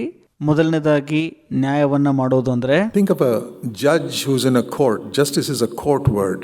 ನ್ಯಾಯ ಅಂದ್ರೆ ಆ ಒಂದು ನ್ಯಾಯಾಲಯದಲ್ಲಿ ನ್ಯಾಯಾಧಿಪತಿ ಅಂದ್ರೆ ನ್ಯಾಯಾಧೀಶರು ಇರ್ತಾರಲ್ಲ ಅವ್ರ ಬಗ್ಗೆ ಯೋಚಿಸ್ರಿ. Think of a judge who's absolutely upright, who's got a reputation to be the most upright person in the whole country. ಆ ನ್ಯಾಯಾಧೀಶರು ಯಾವ ತರ ಒಂದು ಹೆಸರನ್ನ ಸಂಪಾದನೆ ಮಾಡಿರ್ತಾರಪ್ಪ ಅಂದ್ರೆ ಇಡೀ ದೇಶದಲ್ಲಿಯೇ ಆ ಒಂದು ಉತ್ತಮ ಅಂದ್ರೆ ನ್ಯಾಯವನ್ನ ಒದಗಿಸುವಂತ ನ್ಯಾಯಾಧೀಶನು ಎಂಬುದಾಗಿ ಸಂಪಾದಿಸಿರ್ತಾರೆ ಹೆಸರನ್ನ. He will not show favoritism even to his own son or relatives or anybody. ಅವರು ತಮ್ಮ ಮಗನಿಗಾಗಲಿ ಸಂಬಂಧಿಕರಿಗಾಗಲಿ ಯಾರಿಗೆ ಆಗಲಿ ವಿಶೇಷತೆಯನ್ನ ತೋರಿಸೋದಿಲ್ಲ. Absolutely upright. ಸಂಪೂರ್ಣವಾಗಿ ನ್ಯಾಯವನ್ನ ಕೊಡುವಂತ ನ್ಯಾಯಾಧೀಶರಾಗಿರ್ತಾರೆ. Justice, to do what is right. ನ್ಯಾಯ ಅಂದ್ರೆ ಯಾವುದು ಸರಿ ಇದೆಯಲ್ಲ ಅದನ್ನ ಮಾಡುವಂಥದ್ದು. That means he has to listen carefully. ಅದರ ಅರ್ಥ ಅವರು ಬಹಳ ಎಚ್ಚರಿಕೆಯಿಂದ ಎಲ್ಲವನ್ನು ಕೇಳಬೇಕಾಗಿರತ್ತೆ. You know, in the courts and all, I have heard sometimes a case goes on for 6 months. ನಾನು ಕೆಲವೊಮ್ಮೆ ನೋಡಿದ್ದೇನೆ ನ್ಯಾಯಾಲಯಗಳಲ್ಲಿ ಕೆಲವೊಂದು ಪ್ರಕರಣ 6 ತಿಂಗಳವರೆಗೂ ಕೂಡ ನಡ್ಕೊಂಡು ಹೋಗ್ತಾ ಇರತ್ತೆ. They argue back and forth and back and forth and back and forth and finally ವಾದಗಳು ನಡೀತಾ ಇರತ್ತೆ, ಬಂದು ಹೋಗು ಮಾಡ್ತಾ ಇರತ್ತೆ. ಕೊನೆಯದಾಗಿ the judge has to write down the judgment, and sometimes I have heard that the judge writes 500 pages. ಆಗ ನ್ಯಾಯಾಧೀಶರು ಆದೇಶವನ್ನ ಪ್ರಕಟ ಮಾಡುವ ಮೊದಲು 500 ಹಾಳೆಗಳಷ್ಟು ಬರೀತಾರೆ ಕೂತ್ಕೊಂಡು. And then at the conclusion it says, therefore, because of these 500 pages, I come to this conclusion. ಮುಕ್ತಾಯವಾಗಿ ಅವ್ರು ಹೇಳ್ತಾರೆ, ಈ ಒಂದು 500 ಹಾಳೆಗಳ ಬರೆದ ನಂತರ ನಾನು ಈ ಒಂದು ಮುಕ್ತಾಯಕ್ಕೆ ನಾಂದಿ ಹಾಡ್ತಾ ಇದ್ದೀನಿ ಅಂತ. This person has done this, or this person has not done this. ಈ ವ್ಯಕ್ತಿ ಇದನ್ನ ಮಾಡಿದ್ದಾನೆ, ಈ ವ್ಯಕ್ತಿ ಇದನ್ನ ಮಾಡಿಲ್ಲ ಎಂಬುದಾಗಿ ಬರೀತಾರಲ್ಲಿ. It's not just that they heard for one day and say, okay, I'll give a judgment. ಅವರು ಕೇವಲ ಒಂದೇ ದಿನ ಕೇಳಿ ಅದೇ ದಿನ ನ್ಯಾಯ ಆದೇಶವನ್ನ ಕೊಡೋದಿಲ್ಲ. We are like that. ನಾವು ಆ ರೀತಿಯಾಗಿದ್ದೇವೆ. We hear something, we haven't even verified it with that person. ನಾವು ಏನೋ ಒಂದನ್ನು ಕೇಳಿಸ್ಕೊಂಡಿರ್ತೀವಿ, ಆ ವ್ಯಕ್ತಿಯೊಟ್ಟಿಗೆ ಹೋಗಿ ಪರಿಶೀಲಿಸಿರೋದಿಲ್ಲ ಸರಿಯಾಗಿ. And we go and talk about it all over town. Hey, did you hear this? ನಾವು ಅದರ ಬಗ್ಗೆ ಹೋಗಿ ಸುತ್ತಮುತ್ತ ಮಾತನಾಡ್ತೀವಿ. ಇದ್ರ ಬಗ್ಗೆ ಕೇಳಿಸ್ಕೊಂಡ ನೀನು ಅಂತ. Are you fit to be a chief justice in a court? ನೀವು ಮುಖ್ಯ ನ್ಯಾಯಾಧೀಶನ ಸ್ಥಾನದಲ್ಲಿ ಅಂದ್ರೆ ನ್ಯಾಯಾಲಯದಲ್ಲಿ ಅರ್ಹತೆಯನ್ನು ಪಡ್ಕೊಂಡಿದ್ದೀರಾ ಹಾಗಾದ್ರೆ? Who spends 6 months to try and analyze something and writes 500 pages before he says, here's my conclusion. ಅವರು ಮುಕ್ತಾಯ ಬರುವ ಮೊದಲು 6 ತಿಂಗಳ ಕಾಲ ಆ ಪ್ರಕರಣದ ಬಗ್ಗೆ ಕೇಳಿ 500 ಹಾಳೆಗಳನ್ನ ಕುತ್ಕೊಂಡು ಬರೀತಾರೆ. Those justices have put me to shame. ಆ ನ್ಯಾಯಾಧೀಶರು ನನ್ನನ್ನ ನಾಚಿಕೆಗೊಳಪಡಿಸಿದರು. I said, Lord, I made the mistake many times. I'm ashamed. ನಾನು ಹೇಳಿದೆ, ಕರ್ತರೆ, ಅನೇಕ ಬಾರಿ ನಾನು ತಪ್ಪು ಮಾಡಿದ್ದೀನಿ, ನಾಚಿಕೆಗೆ ಒಳಪಡ್ತೀನಿ ಅಂತ. That I have heard something and I immediately formed a judgment. ನಾನು ಏನೋ ಒಂದು ಕೇಳಿಸ್ಕೊಂಡಾಗ ಹೋಗಿ ತಕ್ಷಣಕ್ಕೆ ನ್ಯಾಯ ತೀರ್ಪು ಮಾಡಿಬಿಡ್ತೀನಿ. Without even confirming it with the other person, is it right? ಆ ವ್ಯಕ್ತಿ ಸರಿನೋ ತಪ್ಪೋ ಎಂಬುದಾಗಿ ನೋಡ್ದೇನೆ ನ್ಯಾಯ ತೀರ್ಪು ಮಾಡಿಬಿಡ್ತೀನಿ. And then finding out the reason and analyzing it and ಆಗ ಅದ್ರ ಬಗ್ಗೆ ಕಾರಣ ಹುಡುಕ್ತೀನಿ, ತರ್ಕ ಹುಡುಕ್ತೀನಿ. slowly coming to a judgment. ನಿಧಾನಕ್ಕೆ ನ್ಯಾಯ ತೀರ್ಪಿಗೆ ಬಂದು ಬಿಡ್ತೀನಿ. That is the first thing God requires from you. ದೇವರಿಗೆ ನಮ್ಮಿಂದ ಬೇಕಾಗಿರುವಂತ ಮೊದಲ ಸಂಗತಿ ಇದೇ ಆಗಿದೆ. Will you do that from now on? ಇವತ್ತಿಂದ ಅಂದ್ರೆ ಈಗಿನಿಂದ ಅದನ್ನು ಮಾಡ್ತೀರಾ ನೀವು? How quickly we can punish our children. I have done it. ನಾವು ಎಷ್ಟು ಬೇಗ ಹೋಗಿ ನಮ್ಮ ಮಕ್ಕಳಿಗೆ ದಂಡನೆಗೊಳಪಡಿಸ್ತೀವಲ್ವಾ? ನಾನು ಕೂಡ ಅದನ್ನು ಮಾಡಿದ್ದೀನಿ. I'm ashamed to say. ನಾನು ಅದನ್ನು ಹೇಳಕ್ಕೆ ನಾಚಿಕೆ ಕೂಡ ಪಡ್ತೀನಿ. I never had victory over anger when my children were small. ನನ್ನ ಮಕ್ಕಳು ಸಣ್ಣವರಿರುವಾಗ ಕೋಪದ ಮೇಲೆ ಜಯ ನನಗೆ ಇನ್ನೂ ಸಿಕ್ಕಿರಲಿಲ್ಲ. And sometimes I punish them with anger and I would go and lock myself under the toilet and weep and say, Lord, forgive me. The punishment is right there. Anger was wrong. ಕೆಲವೊಮ್ಮೆ ನಾನು ಅವರನ್ನ ಕೋಪದಿಂದ ದಂಡಿಸಿರುವಾಗ ಶೌಚಾಲಯಕ್ಕೆ ಹೋಗಿ ನಾನು ಕಣ್ಣೀರಿಟ್ಟು, ಕರ್ತರೆ ನನ್ನ ಕ್ಷಮಿಸಿರಿ, ದಂಡನೆ ಒಳ್ಳೆದೆ, ಆದರೆ ಕೋಪ ಒಳ್ಳೆದಲ್ಲ ಎಂಬುದಾಗಿ ಹೇಳಿದ್ದೇನೆ. And when they grew up, I apologized to the children later on for the anger. ನನ್ನ ಮಕ್ಕಳು ಬೆಳೆದ ಹಾಗೆ ನನ್ನ ಕೋಪಕ್ಕಾಗಿ ಅವರ ಬಳಿ ಕ್ಷಮೆ ಕೇಳಿದ್ದೇನೆ. So often we have that habit of forming a judgment quickly. ನಾವು ತಕ್ಷಣಕ್ಕೆ ನ್ಯಾಯ ತೀರ್ಮಾನ ಮಾಡುವಂತ ಹವ್ಯಾಸವನ್ನ ನಾವೆಲ್ಲರೂ ರೂಢಿಸಿಕೊಂಡಿರ್ತೀವಿ ಅನೇಕ ಬಾರಿ. Let's keep this in mind this year. ಈ ಒಂದು ವರ್ಷದಲ್ಲಿ ಇದನ್ನ ನಿಮ್ಮ ಮನಸ್ಸಿನಲ್ಲಿ ಇಟ್ಕೊಳ್ರಿ. Not to form a judgment too soon. ಆದಷ್ಟು ಬೇಗ ಯಾರನ್ನ ಕುರಿತು ಯಾವುದನ್ನ ಕುರಿತು ನ್ಯಾಯ ತೀರ್ಮಾನ ಮಾಡಬೇಡ್ರಿ. Listen carefully. ನಿಧಾನಕ್ಕೆ ಎಚ್ಚರಿಕೆಯಿಂದ ಕೇಳಿಸ್ಕೊಳ್ರಿ ಮೊದಲು. Did your wife do something wrong? Did you come back from work in the office and discover, like I've said, some important message she forgot to give you? ನೀವು ಕಚೇರಿ ಕೆಲಸದಿಂದ ಹಿಂದಿರುಗಿದಾಗ ನಿಮಗೆ ಗ್ರಹಿಕೆ ಆಗತ್ತೆ, ನಿಮ್ಮ ಹೆಂಡತಿ ಏನೋ ಒಂದು ಮುಖ್ಯವಾದ ಸಂದೇಶ ಹೇಳಬೇಕಾಗಿತ್ತು, ಆದರೆ ಆಕೆ ಮರ್ತು ಬಿಟ್ಟಿರ್ತಾಳೆ ಹೇಳೋದು. ಹಾಗಾದ್ರೆ ಅವಳು ತಪ್ಪು ಮಾಡಿದಾಳೆ ಅಂತನಾ? Don't jump and say, why did you do it? Listen. ಆಕೆ ಮೇಲೆ ತಕ್ಷಣ ಹಾರಿ ಯಾಕೆ ಇದನ್ನ ಮಾಡಿದೆ ಅಂತ ಕೇಳಬೇಡ್ರಿ, ಮೊದಲು ಕೇಳಿಸ್ಕೊಳ್ರಿ. Maybe children were sick, maybe she was busy with so many other things that she was doing for you. ಮಕ್ಕಳು ಹುಷಾರಿಲ್ಲದೆ ಬಿದ್ದಿರಬಹುದು, ನಿಮಗಾಗಿ ಆಕೆ ಏನೋ ಒಂದು ಕೆಲಸದಲ್ಲಿ ತೊಡಗಿರಬಹುದು, ಮನೆಯ ಕೆಲಸದಲ್ಲಿ ತೊಡಗಿರಬಹುದು. And I'll tell you this, the world is not going to collapse just because your wife did not give you that information. ನಿಮ್ಮ ಹೆಂಡತಿಯು ನಿಮಗೆ ಆ ಮಾಹಿತಿ ಕೊಡದೇ ಇದ್ದದ್ದಕ್ಕಾಗಿ ಈ ಲೋಕವು ಏನು ನಶಿಸಿ ಹೋಗ್ಬಿಡೋದಿಲ್ಲ. The world will go on. ಲೋಕವು ನಡೀತಾ ಇರತ್ತೆ. And you're not going to die tomorrow just because she didn't give you that information. ನಿಮಗೆ ನಿಮ್ಮ ಹೆಂಡತಿಯು ಆ ಮಾಹಿತಿ ಕೊಟ್ಟಿಲ್ಲ ಅಂದ ಮಾತ್ರಕ್ಕೆ ನೀವು ನಾಳೆನೇ ಏನು ಸತ್ತು ಹೋಗ್ಬಿಡೋದಿಲ್ಲ. Do justice. ನ್ಯಾಯವನ್ನ ಮಾಡಿರಿ. Do what is right. ಸರಿಯಾದದ್ದನ್ನು ಮಾಡಿರಿ. Listen carefully. ಜಾಗರೂಕರಾಗಿ ಕೇಳಿಸ್ಕೊಳ್ರಿ. Whenever you hear something, listen carefully. ನೀವು ಏನನ್ನಾದರೂ ಕೇಳಿಸಿಕೊಳ್ಳುವಾಗ ಜಾಗರೂಕತೆಯಿಂದ ಕೇಳಿಸ್ಕೊಳ್ರಿ. Find out from the other person, if you're a father or an elder or something like that, is there truth in this? ಬೇರೊಬ್ಬ ವ್ಯಕ್ತಿಯಿಂದ ಅದನ್ನ ಕಂಡುಕೊಳ್ಳ್ರಿ. ನೀವು ಒಂದು ವೇಳೆ ತಂದೆಯಾಗಿದ್ರೆ, ನೀವು ಹಿರಿಯರಾಗಿದ್ರು ಅಥವಾ ಮತ್ತೊಂದಾಗಿದ್ರು ಕೂಡ ಕಂಡುಕೊಳ್ಳ್ರಿ ಇದು ಸತ್ಯನಾ ಎಂಬುದಾಗಿ. I'm not saying that people will come and tell you lies. ನಾನು ನಿಮಗೆ ಹೇಳ್ತಾ ಇಲ್ಲ ಜನರು ಬಂದು ನಿಮಗೆ ಸುಳ್ಳನ್ನು ಹೇಳ್ತಾರೆ ಅಂತ. But They must have heard it like that. ಆದರೆ ನಾವು ಅದನ್ನು ಹಾಗೆ ಕೇಳಿರಬೇಕು. The most famous story I've often quoted. ಬಹಳ ಪ್ರಸಿದ್ಧವಾದಂಥ ಒಂದು ಕಥೆಯನ್ನ ನಾನು ಯಾವಾಗಲೂ ಉಲ್ಲೇಖಿಸಿದ್ದೇನೆ. Some of you know it, but if you haven't heard it, I'll tell you today. ಕೆಲವರಿಗೆ ನಿಮ್ಮಲ್ಲಿ ಗೊತ್ತಿದೆ, ಯಾರಿಗಾದರೂ ಅದರ ಬಗ್ಗೆ ಗೊತ್ತಿಲ್ಲ ಅಂದ್ರೆ ನಾನು ನಿಮಗೆ ಇವತ್ತು ಹೇಳಕ್ ಇಷ್ಟಪಡ್ತೀನಿ. Many years ago, in a conference that we used to have in that Campus Crusade grounds, ಅನೇಕ ವರ್ಷಗಳ ಹಿಂದೆ ನಾವು ಕಾನ್ಫರೆನ್ಸ್ ಕೂಟಗಳನ್ನ ಕ್ಯಾಂಪಸ್ ಕ್ರೂಸೈಡ್ ಅಲ್ಲಿರುವಂತ ಕೆಳಗಿನ ಸಭಾಂಗಣದಲ್ಲಿ ಮಾಡ್ತಾ ಇದ್ವಿ. after the meeting was over, people were sitting out in the open. ಕೂಟ ಮುಗಿದ ನಂತರ ತೆರೆದ ಸ್ಥಳದಲ್ಲಿ ಜನರು ಹೋಗಿ ಕೂಡ್ತಾ ಇದ್ರು. A few young people sitting, and there was smoke coming up from their midst. ಕೆಲವು ಯೌವನಸ್ಥರು ಅಲ್ಲಿ ಕೂತಿದ್ರು, ಅವರ ಮಧ್ಯದಿಂದ ಹೊಗೆ ಬರ್ತಾ ಇತ್ತು. And one young boy, I don't know, maybe he was 10 years old. ಒಬ್ಬ ಯೌವನಸ್ಥ ಹುಡುಗನು, ಆತನಿಗೆ 10 ವರ್ಷ ವಯಸ್ಸಾಗಿರಬಹುದು ಅಂದ್ಕೊಳ್ತೀನಿ. Some CFC brothers are smoking. ಕೆಲವು CFC ಸಹೋದರರು ಧೂಮಪಾನ ಮಾಡ್ತಾ ಇದ್ದಾರೆ, ಅಂದ್ರೆ ಸಿಗರೆಟ್ ಸೇರ್ತಾ ಇದ್ದಾರೆ ಅಂತ ಅಂದ್ಕೊಂಡ್ಬಿಟ್ಟ. And he went and told his mother, "Mom, I saw these children smoking." ಆತನು ತನ್ನ ತಾಯಿಗೆ ಹೋಗಿ ಹೇಳ್ದ, ನಾನು ಈ ಸಹೋದರರು ಅಥವಾ ಹುಡುಗರು ಸಿಗರೆಟ್ ಸೇದೋದನ್ನ ನಾನು ನೋಡಿದೆ ಅಂತ. And one of them was my son. ಅದರಲ್ಲಿ ನನ್ನ ಮಗ ಕೂಡ ಒಬ್ನಿದ್ದ. So, ಹಾಗಾಗಿ and the mother, foolish woman that she was, she's not in our midst today, they have left the church, went around telling everybody. ಆ ಮೂಢ ಸ್ತ್ರೀಯು ಅಂದ್ರೆ ಆ ತಾಯಿಯು ಹೋಗಿ ಎಲ್ಲ ಕಡೆ ಹಬ್ಬಿಸ್ಬಿಟ್ಲು, ಇವತ್ತು ಆಕೆ ನಮ್ಮ ಸಭೆಯಲ್ಲಿ ಇಲ್ಲ, These young brothers were smoking. ಈ ಯೌವನಸ್ಥರು ಸಿಗರೆಟ್ ಅನ್ನ ಸೇದುತ್ತಾ ಇದ್ದರು ಅಂತ. I heard it. ನಾನು ಕೂಡ ಕೇಳಿಸ್ಕೊಂಡೆ ಅದನ್ನ. So I asked my son, what was happening there? ನಾನು ನನ್ನ ಮಗನಿಗೆ ಕೇಳಿದೆ, ಅಲ್ಲಿ ಏನಾಗ್ತಾ ಇತ್ತು ಅಂತ. He said, we young people were sitting and there were a lot of mosquitoes, so we burnt one of those mosquito coils. ನಾವೆಲ್ಲ ಯೌವನಸ್ಥರು ಅಲ್ಲಿ ಕುತ್ಕೊಂಡಿದ್ವಿ, ಸೊಳ್ಳೆ ಕಾಟ ಜಾಸ್ತಿ ಇತ್ತು, ಹಾಗಾಗಿ ನಾವು ಸೊಳ್ಳೆ ಬತ್ತಿ ತೆಗೆದುಕೊಂಡು ಬಂದು ಹಚ್ಚಿದೆವು ಅಂತ. You know, which we have in India to drive away the mosquitoes. ನಾವು ಭಾರತದಲ್ಲಿ ಅದನ್ನು ಉಪಯೋಗಿಸುತ್ತೇವೆ, ಸೊಳ್ಳೆಯನ್ನ ಹೊಡೆದೋಡಿಸಲು ಅದನ್ನು ಉಪಯೋಗಿಸುತ್ತೇವೆ, ಸೊಳ್ಳೆ ಬತ್ತಿಯನ್ನ. And the mosquito coil will send a smoke up so that the mosquitoes go away. ಆ ಸೊಳ್ಳೆ ಬತ್ತಿ ಹಚ್ಚಿದಾಗ ಹೊಗೆ ಬಂದಾಗ ಸೊಳ್ಳೆಗಳು ಹೊರಗೆ ಹೋಗ್ಬಿಡ್ತವೆ. And from a distance it looked as if somebody smoking. ದೂರದಿಂದ ಏನನ್ಸತ್ತಪ್ಪ ಅಂದ್ರೆ ಯಾರೋ ಸಿಗರೇಟ್ ಸೇದುತ್ತಿದ್ದಾರೆ ಅನ್ಸತ್ತೆ. But I later on told that sister, I said, once you have spread this news all over. ನಾನು ಸ್ವಲ್ಪ ನಂತರದಲ್ಲಿ ಆ ಸ್ತ್ರೀಗೆ ಅಂದ್ರೆ ಆ ತಾಯಿಗೆ ಹೇಳಿದೆ ಅನ್ಸತ್ತೆ, ನೀನು ಈ ಸುದ್ದಿಯನ್ನ ಎಲ್ಲಾ ಕಡೆ ಹಬ್ಬಿಸಿದ ನಂತರ Are you going to get it back now? ಈಗ ಅದನ್ನ ಹಿಂತಿರುಗಿ ಪಡೆದುಕೊಳ್ಳಲಾಗತ್ತಾ ಅಂತ ಕೇಳಿದೆ. Are you going to go and tell all of them that you told a lie? No, she never said that. He was too proud. ನೀವು ಹೋಗಿ ಹೇಳ್ತೀರಾ ಸುಳ್ಳು ಹೇಳಿದೆ ನಾನು ಅಂತ? ಇಲ್ಲ, ಅವ್ರು ಹಾಗೆ ಮಾಡೋಲ್ಲ, ಯಾಕಂದ್ರೆ ತುಂಬಾ ಗರ್ವ ಇತ್ತು ಅವರಲ್ಲಿ.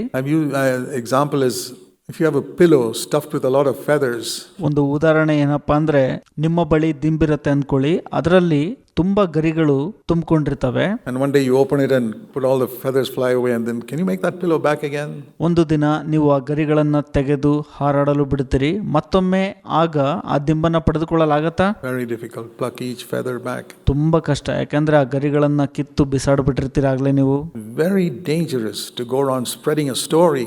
ಸುದ್ದಿಯನ್ನ ಹೋಗಿ ಸುತ್ತಮುತ್ತ ಹಬ್ಬಿಸುವಂತದ್ದು ಬಹಳ ಅಪಾಯಕಾರಿಯಾಗಿರುವಂತದ್ದಾಗಿದೆ. Like those opening that pillow and letting the feathers all fly out and then try to put that all back in again. ಅದ್ಯಾವ ಥರಪ್ಪ ಅಂದ್ರೆ, ದಿಂಬಿನಲ್ಲಿನ ಗರಿಗಳನ್ನು ತೆಗೆದು ಹೊರಗೆ ಹಾಕಿ ನಂತರ ಮತ್ತೊಮ್ಮೆ ಅದನ್ನು ಒಳಗೆ ತುಂಬಲು ಪ್ರಯತ್ನ ಮಾಡಿದಂತೆ. Much better that you don't open that pillow and let the feathers fly, spreading the story. ಬಹಳ ಉತ್ತಮಕರ ಸಂಗತಿ ಯಾವುದಪ್ಪ ಅಂದ್ರೆ, ಆ ದಿಂಬಿನ ಗರಿಗಳನ್ನ ತೆಗೆಯದೇ ಇರುವಂತದ್ದು, ಅಂದ್ರೆ ಸುದ್ದಿಯನ್ನ ಹಬ್ಬಿಸದೇ ಇರುವಂತದ್ದು. There's a tremendous lust in all of us. ನಮ್ಮೆಲ್ಲರಲ್ಲೂ ಇದೊಂದು ದೊಡ್ಡ ಮೋಹ ಇದೆ. To be the first person to spread some news, especially if it's bad news.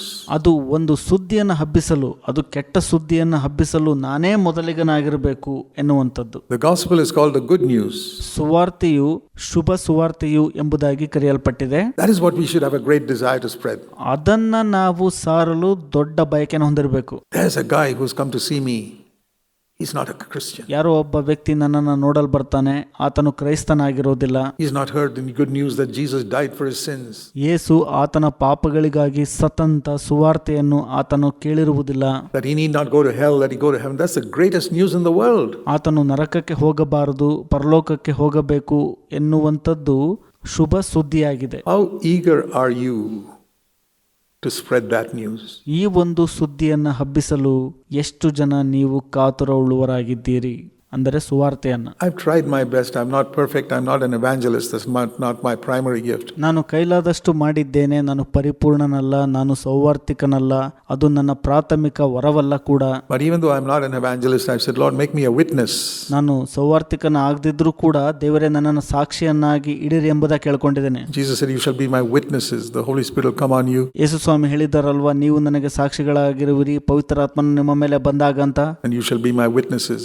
ನೀವು ನನಗೆ ಸಾಕ್ಷಿಗಳಾಗಿರುವಿರಿ ಎಂಬುದಾಗಿ ಯೇಸು ಸ್ವಾಮಿ ಹೇಳಿದ್ದಾರೆ. So I try to be wherever I'm staying somewhere in a hotel or somewhere, like we're living in an apartment now. ನಾನು ಎಲ್ಲೇ ವಾಸ ಮಾಡಿದರೂ ಕೂಡ ಹೋಟೆಲ್ನಲ್ಲಾಗ್ಬೋದು, ಈಗ ಒಂದು ಅಪಾರ್ಟ್ಮೆಂಟ್ನಲ್ಲಿದ್ದೀನಿ, ಎಲ್ಲ ಕಡೆ ಕೂಡ ನನ್ನಿಂದ ಆದಷ್ಟು ಪ್ರಯತ್ನ ಮಾಡಿದ್ದೇನೆ. I said, Lord, there's somebody at the reception desk. ನಾನು ಕರ್ತನಲ್ಲಿ ಕೇಳ್ಕೊಂಡಿದ್ದೀನಿ, ಕರ್ತನೆ ಆ ಒಂದು ಸ್ವಾಗತ ಕೋರುವ ಮೇಜಿನಲ್ಲಿ ಕೂತಿರ್ತಾರಲ್ಲ ಅವರು ಕೂಡ. Not the very first day, but try and be friendly with that person. Generally. ಮೊದಲ ದಿನವೇ ಅಲ್ಲ, ಬರ್ತಾ ಬರ್ತಾ ಅವರೊಟ್ಟಿಗೆ ಸ್ನೇಹ ಬೆಳೆಸಿ ಸ್ವಾಭಾವಿಕವಾಗಿ. And then one day, witness. I said, Lord, give me a chance. ಒಂದು ದಿನ ಸಾಕ್ಷಿ ಹೇಳುವವನಾಗಿರಬೇಕು, ಅಂದ್ರೆ ಸಾಕ್ಷಿಯಾಗಿರಬೇಕು. ದೇವರೇ ನನಗೆ ಅವಕಾಶ ಕೊಡ್ರಿ ಅಂತ ಕೇಳಿ. One day I could give a tract about salvation to that person. ಒಂದು ದಿನ ಆ ವ್ಯಕ್ತಿಯ ರಕ್ಷಣೆಗಾಗಿ ನಾನು ಒಂದು ಸಣ್ಣ ಪುಸ್ತಕವನ್ನ ಕೊಟ್ಟಿದ್ದೇನೆ ಅಥವಾ ಸುರುಳಿಯನ್ನ ಕೊಟ್ಟಿದ್ದೇನೆ. Another time somebody came, he was a non-Christian, came to our room. ಮತ್ತೊಂದು ಬಾರಿ ಒಬ್ಬ ಅನ್ಯನು ನನ್ನ ಕೊಠಡಿಗೆ ಬರ್ತಾನೆ to fix something on the internet. ಆ ಒಂದು ಇಂಟರ್ನೆಟ್ ಅನ್ನ ಅಳವಡಿಸಲು. And my family picture was there. He said, oh, that's your family. I said, that's my family. I got many grandchildren. ಅಲ್ಲಿ ಹಾಕಿರುವಂತ ನನ್ನ ಕುಟುಂಬದ ಭಾವಚಿತ್ರವನ್ನ ನೋಡಿ ಅವ್ರು ಕೇಳಿದ್ರು, ಇದು ನಿಮ್ಮ ಕುಟುಂಬನ ಅಂತ. ಹೌದು ಅಂತ ನಾನು ಹೇಳಿ, ನನಗೆ ಅನೇಕ ಮೊಮ್ಮಕ್ಕಳಿದ್ದಾರೆ ಅಂತ ಹೇಳಿದೆ. And then I could open the conversation and say, God's been good to me. ನಾನು ಮಾತುಕತೆಯನ್ನು ಆರಂಭಿಸಿದಾಗ ದೇವರು ನನಗೆ ಒಳ್ಳೆಯವರಾಗಿದ್ದರ ಸಮಯದಲ್ಲಿ Gave him the gospel and gave him a little tract when he went away. ಆ ಸುವಾರ್ತೆಯನ್ನ ಸಾರಲು ಸಹಾಯ ಮಾಡಿದ್ರು. ಒಂದು ಸಣ್ಣ ಪುಸ್ತಕವನ್ನ ನಾನು ಕೊಟ್ಟ ನಂತರ ಅವರು ಹೊರಟರು. He got a blessing by coming to fix my internet. ಅವರು ನನ್ನ ಮನೆಗೆ ಇಂಟರ್ನೆಟ್ ಅನ್ನ ಅಳವಡಿಸಲು ಬಂದಾಗ ಆಶೀರ್ವಾದವನ್ನು ಹೊಂದಿಕೊಂಡು ಹೋದ್ರು. Always there are people around us. ಯಾವಾಗಲೂ ಜನರು ನಮ್ಮ ಸುತ್ತಮುತ್ತನೇ ಇರ್ತಾರೆ. I'm not saying we must thrust it on people, but ask God to give an opening to you. I don't witness to everybody. ನಾನು ಎಲ್ಲರಿಗೂ ಸಾಕ್ಷಿಯಾಗಿರೋ ಅಥವಾ ಸಾಕ್ಷಿ ಹೇಳೋ ಅವಶ್ಯಕತೆ ಇಲ್ಲ, ಅಥವಾ ಇನ್ನೊಬ್ಬರ ಮೇಲೆ ಹಾರಿ ಕೂಡ ಹೋಗಬಾರ್ದು. ದೇವರಲ್ಲಿ ನಾವು ಈ ವಿಷಯಕ್ಕಾಗಿ ಕೇಳಿಕೊಳ್ಬೇಕು. When I'm sitting in a bus or a train or something, I say, Lord, or in a plane. ನಾನು ಬಸ್ಸಿನಲ್ಲಾಗ್ಬೋದು, ವಿಮಾನದಲ್ಲಾಗ್ಬೋದು, ರೈಲಿನಲ್ಲಾಗ್ಬೋದು, ನಾನು ಕರ್ತನಲ್ಲಿ ಕೇಳ್ಕೊಳ್ತೀನಿ, Give me a chance to witness, Lord, if it's your will. ಸಾಕ್ಷಿಯಾಗಿರ್ಲಿಕ್ಕೆ ನನಗೆ ಸಹಾಯ ಮಾಡ್ರಿ ದೇವರೇ, ನಿಮ್ಮ ಚಿತ್ತ ಇರೋದಾದ್ರೆ ಎಂಬುದಾಗಿ. If you're sitting next to somebody, this is what I did once in a plane. ನನ್ನ ಪಕ್ಕದಲ್ಲಿ ಯಾರಾದರೂ ಕೂತಿದ್ರು ಅಂದ್ರೆ, ಒಂದು ಬಾರಿ ವಿಮಾನದಲ್ಲಿ ನಾನು ಅದನ್ನ ಮಾಡಿದ್ದೇನೆ. I took out my Bible on my phone. ನಾನು ಸತ್ಯವೇದವನ್ನ ನನ್ನ ಮೊಬೈಲ್ನಲ್ಲಿ ತೆರೆದೆ. And you know, sometimes people sitting next to you like to see what you're reading on the phone. They're very inquisitive. ಕೆಲವೊಮ್ಮೆ ನಿಮ್ಮ ಪಕ್ಕದಲ್ಲಿ ಕೂತಿರುವಂತ ಜನರು ಬಹಳ ಆಸಕ್ತಿ ಉಳ್ಳವರಾಗಿರುತ್ತಾರೆ, ನಿಮ್ಮ ಮೊಬೈಲ್ನಲ್ಲಿ ಏನು ಓದ್ಕೊಳ್ತಾ ಇದ್ದೀರಿ ನೀವು ಅಂತ. And I knew this guy will look at my phone. ನನಗೆ ಗೊತ್ತಿತ್ತು ಈ ವ್ಯಕ್ತಿ ನನ್ನ ಮೊಬೈಲ್ ಅನ್ನ ನೋಡ್ತಾರೆ ಅಥವಾ ನೋಡ್ತಿದ್ದಾರೆ ಅಂತ. And he'll read the Bible. And if he has any interest, he'll start talking to me. ನಾನು ಸತ್ಯವೇದವನ್ನ ಓದಲು ಪ್ರಾರಂಭಿಸಿದೆ. ಆತನಿಗೆ ಏನಾದರೂ ಆಸಕ್ತಿ ಇದ್ದಿದ್ದೇ ಆದ್ರೆ ನನ್ನ ಬಳಿ ಮಾತನಾಡ್ತಾನೆ ಅಂತ ನಂಗೆ ಗೊತ್ತಿತ್ತು. And he was sitting in one seat, his wife was sitting in another seat. ನನ್ನ ಪಕ್ಕದಲ್ಲಿ ಈ ವ್ಯಕ್ತಿ ಕೂತಿದ್ರು, ಅವರ ಪಕ್ಕದಲ್ಲಿ ಆ ವ್ಯಕ್ತಿ ಹೆಂಡತಿ ಕೂತಿದ್ರು. He saw this and he got up and went away. He told his wife to come and sit there. Okay. ಅವರು ಅದನ್ನ ನೋಡಿ ಎದ್ದು ಹೊರಟೋದ್ರು, ತಮ್ಮ ಹೆಂಡತಿಗೆ ಹೇಳಿದ್ರು ಬಂದು ಕೂತ್ಕೋ ಅಂತ. ನಾನು ಹೇಳಿದೆ ಪರವಾಗಿಲ್ಲ. I didn't open my mouth, but I discovered this guy has no interest.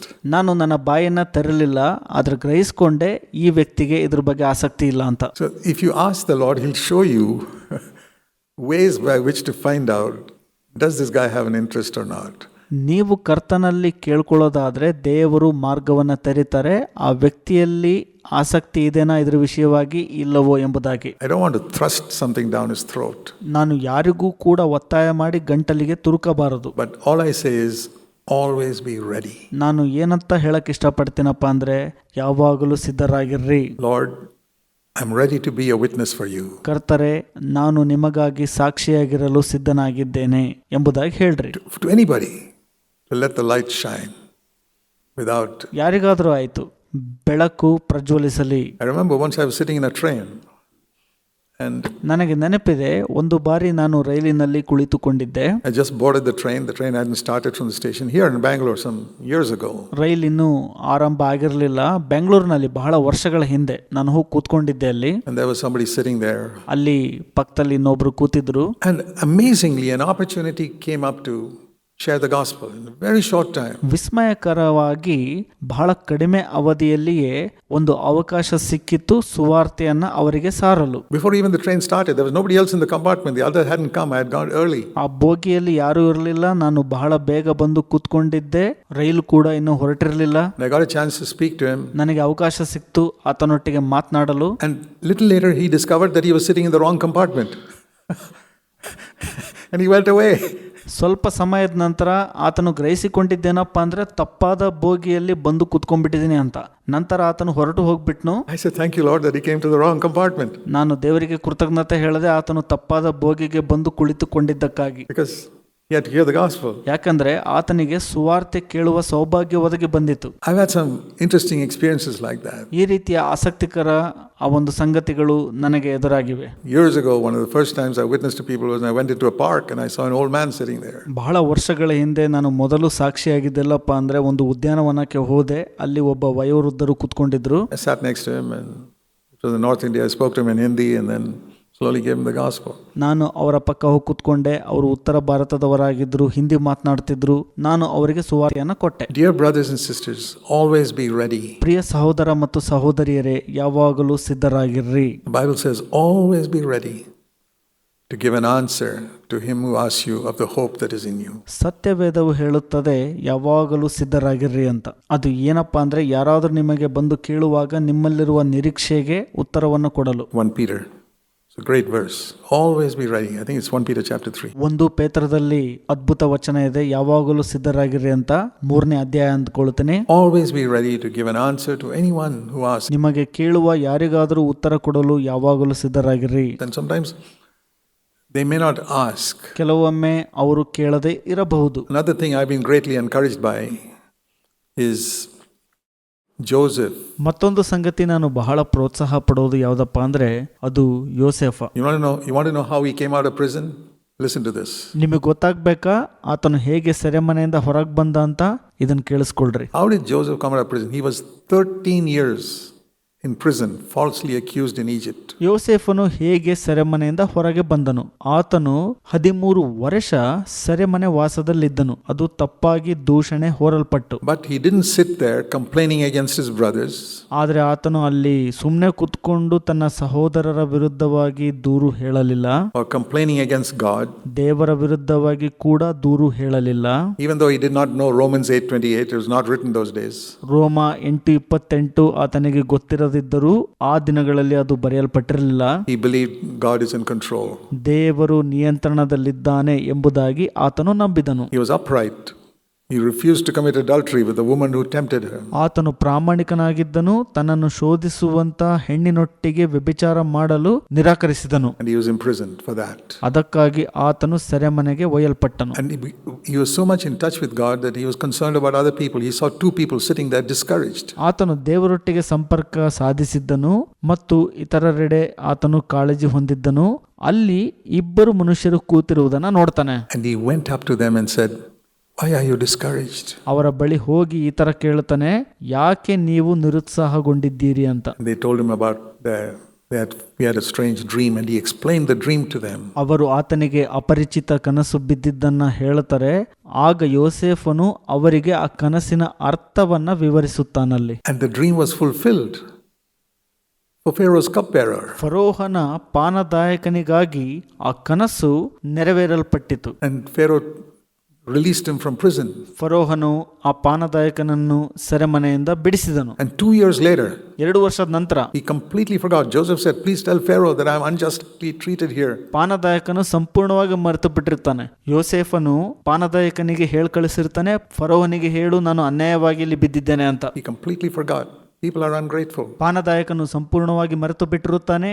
ಜನರು ಕೃತಜ್ಞತೆ ಉಳ್ಳವರಾಗಿರುವುದಿಲ್ಲ. But at the right time, that also God arranged it, because God's plan was Joseph should not become the ruler till he's 30 years old. ಅದು ಸರಿಯಾದ ಸಮಯದಲ್ಲಿ, ಯಾಕಂದರೆ ದೇವರು ಅದನ್ನ ಏರ್ಪಡಿಸಿದ್ದರು. ದೇವರ ಯೋಜನೆಯು ಯೋಸೇಫನು 30 ವರ್ಷದ ತನಕ ಅಧಿಕಾರ ನಡೆಸಬಾರದು ಎಂಬುದಾಗಿತ್ತು. And this was when he was 28. ಇದು ನಡೆದದ್ದು ಆತನ 28ನೇ ವಯಸ್ಸಿನಲ್ಲಿರುವಾಗ. So God made that man forget for 2 years. ದೇವರು ಆ ಪಾನದಾಯಕನನ್ನ ಮರೆಯುವಂತೆ ಮಾಡಿದನು 2 ವರ್ಷಗಳ ಕಾಲ. Then Pharaoh had a dream, and then that cupbearer said, "Oh yeah, I remember 2 years ago there was a man who explained my dream." Pharaoh said, "Bring him here." ಫರೋಹನಿಗೆ ಒಂದು ಕನಸು ಬೀಳುತ್ತೆ. ಆಗ ಪಾನದಾಯಕನ ನೆನಪು ಮಾಡ್ಕೊಳ್ತಾನೆ, ಓ ಕನಸು ಹೇಳುವಂತ ವ್ಯಕ್ತಿ ಅಲ್ಲಿದ್ದಾನೆ ಅಂತ. ಆಗ ಫರೋಹನು ಆತನನ್ನ ಕರೆ ಕಳುಹಿಸುತ್ತಾನೆ. That is how Joseph became the ruler in Egypt. ಈ ರೀತಿಯಾಗಿ ಯೋಸೇಫನು ಆ ಒಂದು ಐಗುಪ್ತದಲ್ಲಿ ಅಧಿಪತಿಯಾಗುತ್ತಾನೆ. For a long time, for 100 years. 100 ವರ್ಷಗಳ ಕಾಲ, ಬಹುದೊಡ್ಡ ಅವಧಿ. And that's how he brought his family there. ಆ ರೀತಿಯಾಗಿ ಅಲ್ಲಿ ತನ್ನ ಕುಟುಂಬವನ್ನ ಕರೆದುಕೊಂಡು ಬರುತ್ತಾನೆ. But how did it all start? ಇದೆಲ್ಲ ಹೇಗೆ ಪ್ರಾರಂಭ ಆಯಿತು ಹಾಗಾದ್ರೆ? It started with, he saw 2 people discouraged and he asked them, "Why are you discouraged?" ಇದು ಎಲ್ಲಿಂದ ಪ್ರಾರಂಭ ಆಯ್ತಪ್ಪ ಅಂದ್ರೆ, ಆತನು ಇಬ್ಬರು ವ್ಯಕ್ತಿಗಳನ್ನ ನಿರುತ್ಸಾಹಗೊಂಡಿರುವಂತದನ್ನ ನೋಡಿ ಹೋಗಿ ಕೇಳ್ತಾನೆ, ಯಾಕೆ ನಿರುತ್ಸಾಹಗೊಂಡಿದ್ದೀರಿ ಅಂತ. ಅಲ್ಲಿಂದ I've thought about that instance. When I read something like that, I apply it to myself. ಈ ಒಂದು ಉದಾಹರಣೆ ಕುರಿತಾಗಿ ನಾನು ಯೋಚಿಸುತ್ತಿದ್ದೆ. ನಾನು ಈ ರೀತಿಯ ವಚನಗಳನ್ನು ಓದುವಾಗ ನನಗೆ ನಾನು ಇದನ್ನ ಅನ್ವಯ ಮಾಡ್ಕೊಳ್ತೇನೆ. If I find somebody discouraged in the office, ನಾನು ಕೆಲಸ ಮಾಡುವಂಥ ಸ್ಥಳದಲ್ಲಿ ಯಾರಾದರೂ ನಿರುತ್ಸಾಹಗೊಂಡಿರುವಂಥವರನ್ನ ನೋಡುವಾಗ, I remember I was on a ship, ನನಗಿನ್ನೂ ನೆನಪಿದೆ, ನಾನು ನೌಕಾದಳದಲ್ಲಿರುವಾಗ, and at least 2 instances I had to talk to people and bring them to Christ. ನನಗೆ ಈ ರೀತಿಯ 2 ಉದಾಹರಣೆ ಇದೆ. ನಾನು ಇಬ್ಬರು ವ್ಯಕ್ತಿಗಳೊಟ್ಟಿಗೆ ಮಾತನಾಡಿ ಅವರನ್ನ ಕ್ರಿಸ್ತನ ಬಳಿಗೆ ಕರೆತಂದಿದ್ದು. One was a Hindu and one was a nominal Christian. ಒಬ್ಬ ಹಿಂದೂ, ಮತ್ತೊಬ್ಬ ನಾಮಕಾವಸ್ಥೆ ಕ್ರೈಸ್ತನಾಗಿದ್ದಂಥವನು. Just being alert. ಯಾವಾಗಲೂ ಜಾಗರೂಕತೆ ಅಥವಾ ಎಚ್ಚರಿಕೆಯಿಂದ ಇರುವಂಥದ್ದು. You know, it could be somebody in your office who's looking a bit gloomy. ನಿಮ್ಮ ಕೆಲಸ ಮಾಡುವಂಥ ಸ್ಥಳದಲ್ಲಿ ಯಾರಾದರೂ ತುಂಬಾ ನಿರಾಶೆಯಿಂದ, ಬೇಸರದಿಂದ ಕಂಡು ಬರ್ತಾರೆ. One day and you go up to him and say, "Hey, ಒಂದು ದಿನ ನೀವು ಹೋಗಿ ಅವರಿಗೆ ಮಾತನಾಡ್ತೀರಿ, ನೀವು you're feeling down today. ಇವತ್ತು ನೀನು ಯಾಕೋ ಕಳೆಗೊಂದಿದೆಯಾ, ಯಾಕೆ ಅಂತ. Can I help you in some way?" ನಾನು ನಿನಗೆ ಸಹಾಯ ಮಾಡಬಹುದಾ ಯಾವುದಾದ್ರೂ ಮಾರ್ಗದಲ್ಲಿ ಅಂತ ಕೇಳ್ತೀರಿ. You're not preaching the gospel, you're just being good to him. ನೀವು ಸುವಾರ್ತೆ ಸಾರ್ತಾ ಇಲ್ಲ, ಆತನಿಗೆ ಒಳ್ಳೆಯವನಾಗೋ ಪ್ರಯತ್ನ ಮಾಡ್ತಾ ಇದ್ದೀರಿ. The door will slowly open, don't push. ದ್ವಾರವು ನಿಧಾನಕ್ಕೆ ತೆರೆಯಲ್ಪಡುತ್ತೆ, ಅದನ್ನ ಒತ್ತಡ ಹಾಕಿ ತಳ್ಳಬೇಡಿರಿ ಯಾವಾಗಲೂ. When you go to somebody's house, you knock, you don't push the door. So this is a way of knocking. ನೀವು ಯಾರ್ದಾದ್ರೂ ಮನೆಗೆ ಹೋದಾಗ ಕದವನ್ನ ತಟ್ಟುತ್ತೀರಿ, ತಳ್ಳುವುದಿಲ್ಲ. ಇದು ಅದೇ ರೀತಿಯಲ್ಲಿ ಒಂದು ರೀತಿ ತಟ್ಟುವಂಥದ್ದು. Hi, are you feeling a bit down today? Can I help you? ನಮಸ್ಕಾರ, ಯಾಕೆ ನೀನಿವತ್ತು ಕಳೆಗುಂದಿದೀಯಾ, ನಾನು ನಿನಗೆ ಸಹಾಯ ಮಾಡಬಹುದಾ ಅಂತ ಕೇಳುವುದು. That's knocking at the door. ಅದು ಕದವನ್ನ ತಟ್ಟುವ ರೀತಿಯಲ್ಲಿ. And if the door opens, go in and give the gospel. ಆ ದ್ವಾರ ತೆರೆದರೆ ಒಳಗೆ ಹೋಗ್ರಿ, ಸುವಾರ್ತೆಯನ್ನ ಕೊಡಿರಿ. Very wonderful way to reach out to people. ಜನರನ್ನ ತಲುಪುವಂತದ್ದಕ್ಕೆ ಬಹಳ ಅದ್ಭುತವಾದ ಮಾರ್ಗ ಇದು. So I was starting with this back. Be very righteous when you hear something. Don't form a judgment initially, but be alert. ಹಾಗಾಗಿ ನಾನು ಇದರಿಂದ ಪ್ರಾರಂಭಿಸಿದ್ದು, ನೀವು ಏನನ್ನಾದರೂ ಕೇಳುವಾಗ ನ್ಯಾಯ ಉಳ್ಳವರಾಗಿರ್ಬೇಕು. ನೀವು ತಕ್ಷಣಕ್ಕೆ ತೀರ್ಪು ಕೊಡುವಂತವರಾಗಬೇಡ್ರಿ, ಯಾವಾಗಲೂ ಎಚ್ಚರಿಕೆಯಿಂದ ಇರ್ರಿ. ಪ್ರಾರಂಭದಲ್ಲಿ That person in prison may be unjustly put there. ಒಬ್ಬ ವ್ಯಕ್ತಿ ಸೆರೆಮನೆಯಲ್ಲಿದ್ದ ಅಂತ ಅಂದ್ಕೊಳ್ಳೋಣ. ಆತನು ಅನ್ಯಾಯವಾಗಿ ಸೆರೆಮನೆಗೆ ಹಾಕಲ್ಪಟ್ಟಿರಬಹುದು. I was reading some time the other day something that really struck me. ನಾನು ಒಂದು ದಿನ ಒಂದು ವಿಷಯ ಓದ್ತಿದ್ದೆ, ಅದು ನನಗೆ ನಿಜವಾಗ್ಲೂ ನನ್ನ ಮನಸ್ಸಿಗೆ ನಾಟಿತು. When you hear that somebody has got this terrible disease called AIDS, ಯಾರಿಗಾದ್ರೂ ಬಹಳ ಭಯಾನಕವಾದಂತ ಕಾಯಿಲೆ ಏಡ್ಸ್ ಇದೆ ಎಂಬುದಾಗಿ ನೀವು ಕೇಳಲ್ಪಟ್ಟಾಗ, what is it that comes to your mind first of all? ಮೊದಲನೇದಾಗಿ ನಿಮ್ಮ ಮನಸ್ಸಿಗೆ ಬರುವಂತದ್ದೇನು? I know in the olden days what used to come to my mind. ನನ್ನ ಹಳೆಯ ದಿನಗಳಲ್ಲಿ ನನ್ನ ಮನಸ್ಸಿಗೆ ಅಥವಾ ತಲೆಗೆ ಏನ್ ಬರ್ತಾ ಇತ್ತಪ್ಪ ಅಂದ್ರೆ, Boy, that guy deserves it for going and committing unnatural sex. ಓ, ಈ ವ್ಯಕ್ತಿ ಇದಕ್ಕೆ ಯೋಗ್ಯನೂ ಕೂಡ, ಯಾಕಂದ್ರೆ ಅಸ್ವಾಭಾವಿಕವಾದಂತ ಲೈಂಗಿಕತೆಯಲ್ಲಿ ತೊಡಗಿದ್ದಾನೆ. That's how AIDS usually started, and doing those wrong things. ಈ ಒಂದು ತಪ್ಪಾದ ಸಂಗತಿಗಳನ್ನ ಮಾಡುವಂತದ್ದರಿಂದ ಏಡ್ಸ್ ಕಾಯಿಲೆಯು ಪ್ರಾರಂಭವಾಗುತ್ತದೆ. But then I read something. ನಾನು ಅವಾಗ ಒಂದನ್ನ ಓದಿದೆ. You know, if a person is a little child can be injected with a needle that is infected by someone who had AIDS. ಈಗಾಗಲೇ AIDS ಸೋಂಕಿತರಿಂದ ಸೋಂಕಿಗೆ ಒಳಗಾದ ಸೂಜಿಯನ್ನು ಆ ಒಂದು ಪುಟ್ಟ ಮಗುವಿಗೆ ಚುಚ್ಚುವಾಗ And that little child gets AIDS. ಆ ಚಿಕ್ಕ ಮಗು AIDS ಕಾಯಿಲೆಯನ್ನ ಬರಮಾಡಿಕೊಳ್ಳುತ್ತದೆ. So some people have got AIDS not by any sexual activity. ಕೆಲವು ಜನರು ಏಡ್ಸ್ ಕಾಯಿಲೆಯನ್ನ ಬರಮಾಡಿಕೊಂಡಿದ್ದಾರೆ ಯಾವುದೇ ಲೈಂಗಿಕ ಚಟುವಟಿಕೆಯನ್ನ ನಡೆಸದೆ. But just because an injection was given to them by a nurse who did not clean the needle. ಆ nurse injection ತುದಿಯನ್ನ ಸರಿಯಾಗಿ ಸ್ವಚ್ಛಪಡಿಸಿದನೆ ಅದನ್ನ ಕೊಟ್ಟಿದ್ರಿಂದ AIDS ಕಾಯಿಲೆ ಬಂದಿರೋ ಸಾಧ್ಯತೆ ಇರುತ್ತದೆ. And I said, Lord, forgive me. ನಾನು ಹೇಳಿದೆ, ಕರ್ತರೆ ನನ್ನನ್ನು ಕ್ಷಮಿಸು ಎಂಬುದಾಗಿ. How quickly I judge people. ನಾನು ಎಷ್ಟು ಬೇಗ ಜನರನ್ನ ತೀರ್ಪು ಮಾಡಿಬಿಡ್ತೀನಿ. That guy's got AIDS, he deserves it because he's sexual sin. ಆ ವ್ಯಕ್ತಿ ಆ ಲೈಂಗಿಕ ಪಾಪ ಮಾಡಿದ್ದಕ್ಕಾಗಿ ಆ ಏಡ್ಸ್ ಕಾಯಿಲೆ ಬಂದಿದ್ದು, ಅದಕ್ಕೆ ಯೋಗ್ಯನು ಅಂತ ಹೇಳುವಾಗ I learned from that, don't be so quick to judge people for sexual sin. ನಾನು ಅದರಿಂದ ಕಲ್ತಿದ್ದೇನಪ್ಪ ಅಂದ್ರೆ, ಜನರನ್ನ ಅವರ ಲೈಂಗಿಕ ಪಾಪಗಳಿಗಾಗಿ ತೀರ್ಪು ಮಾಡಬೇಡ್ರಿ. It may not be. ಅದು ಅಲ್ಲದಿರಬಹುದು. They got it probably from an infected needle. ಅದು ಬಹುಶಃ ಏಡ್ಸ್ ಸೋಂಕಿತ ಸೂಜಿಯಿಂದ ಬಂದಿರಬಹುದು. I'm just telling you one or two possibilities. ನಾನು ನಿಮಗೆ ಹೇಳ್ತಿರುವಂತದ್ದು 1 ಅಥವಾ 2 ಸಾಧ್ಯತೆಗಳನ್ನ. Apply that to so many other areas where we judge. ನಾವು ತೀರ್ಪು ಮಾಡುವಂತ ಎಷ್ಟೋ ಕ್ಷೇತ್ರಗಳಿಗೆ ಇದನ್ನ ಅನ್ವಯಿಸಿ ನೋಡ್ರಿ. What does the Lord require of you first of all? ನಿಮ್ಮಿಂದ ಕರ್ತರಿಗೆ ಅವಶ್ಯಕವಾಗಿರುವಂತದ್ದೇನು? Do justice. ನ್ಯಾಯವನ್ನ ಅಂದರೆ ನೀತಿಯನ್ನ ಮಾಡುವಂತ. Don't be quick to judge. ತೀರ್ಪು ಮಾಡುವುದರಲ್ಲಿ ಯಾವಾಗಲೂ ಮುಂದಾಗಿ ಇರಬೇಡ ಅಥವಾ ತಕ್ಷಣಕ್ಕೆ ತೀರ್ಪು ಮಾಡಬೇಡ. And Matthew 7:1, don't condemn. ಮತ್ತಾಯ 7:1 ಹೇಳುತ್ತದೆ, ಖಂಡಿಸಬೇಡ್ರಿ ಅಂತ. Condemning is the worst part. ಖಂಡನೆಯು ಬಹಳ ಕೆಟ್ಟ ಭಾಗ. The word don't judge in Matthew 7 means don't condemn people. ತೀರ್ಪು ಮಾಡಬೇಡಿರಿ ಎಂಬುದಾಗಿ ಮತ್ತಾಯ 7:1 ಹೇಳಿದ್ದೇನಪ್ಪ ಅಂದ್ರೆ ಖಂಡಿಸಬೇಡ್ರಿ ಅಂತ. He got AIDS because of this. No. It was an infected needle, innocent person. ಅದು ಆತನಿಗೆ ಏಡ್ಸ್ ಬಂತು ಇದಕ್ಕಾಗಿ. ಇಲ್ಲ, ಅದು ಇನ್ನೊಬ್ಬರಿಂದ ಇಂಜೆಕ್ಷನ್ಗೆ ಒಳಪಟ್ಟು ಬಂದಿರಬಹುದು. Okay, second requirement is, ಎರಡನೇ ಅವಶ್ಯಕತೆ ಅಥವಾ ಅಗತ್ಯತೆ ಏನಪ್ಪಾ ಅಂದ್ರೆ, be kind or be merciful. ಕರುಣೆ ಉಳ್ಳವರಾಗಿರ್ರಿ ಅಥವಾ ದಯೆಯುಳ್ಳವರಾಗಿರ್ರಿ ಎಂಬುದಾಗಿ. That means now you see that somebody has definitely made a mistake. ಅದರ ಅರ್ಥ ನೀವೀಗ ನೋಡ್ತೀರಿ ಯಾರೋ ಒಬ್ರು ನಿಶ್ಚಯವಾಗಿ ತಪ್ಪನ್ನ ಮಾಡಿದ್ದಾರೆ ಅಂತ. What shall we do then? Bring a harsh judgment on that person? No. ನಾವೇನ್ ಮಾಡ್ಬೇಕೀಗ? ಆತನ ಮೇಲೆ ಬಹಳ ಕಠಿಣವಾಗಿ ಎರಗಿ ಆತನ ಮೇಲೆ ನ್ಯಾಯ ತೀರ್ಮಾನ ಮಾಡಬೇಕಾ ಅಥವಾ ತೀರ್ಪು ಮಾಡಬೇಕಾ? Think how God has treated you when you have made a mistake. ನೀವು ತಪ್ಪನ್ನ ಮಾಡಿದಾಗ ದೇವರು ನಿಮ್ಮನ್ನ ಹೇಗೆ ನಡೆಸಿಕೊಂಡರು ಎಂಬುದರ ಕುರಿತಾಗಿ ಮೊದಲು ಯೋಚಿಸ್ರಿ. How many mistakes, we call it mistakes, God calls it sin. ಎಷ್ಟು ತಪ್ಪುಗಳನ್ನ ನೀವು ಅದನ್ನ ತಪ್ಪು ಅಂತ ಕರೀತೀರಿ, ದೇವರು ಅದನ್ನ ಪಾಪ ಅಂತ ಕರೀತಾರೆ. How many things we have done wrong. ನಾವು ಎಷ್ಟೋ ತಪ್ಪುಗಳನ್ನ ಮಾಡಿದ್ದೇವಲ್ಲವೇ? Did God jump on us immediately? ದೇವರು ನಮ್ಮ ಮೇಲೆ ತಕ್ಷಣಕ್ಕೆ ಹಾರಿ ಬಂದ್ರ ಹಾಗಾದ್ರೆ?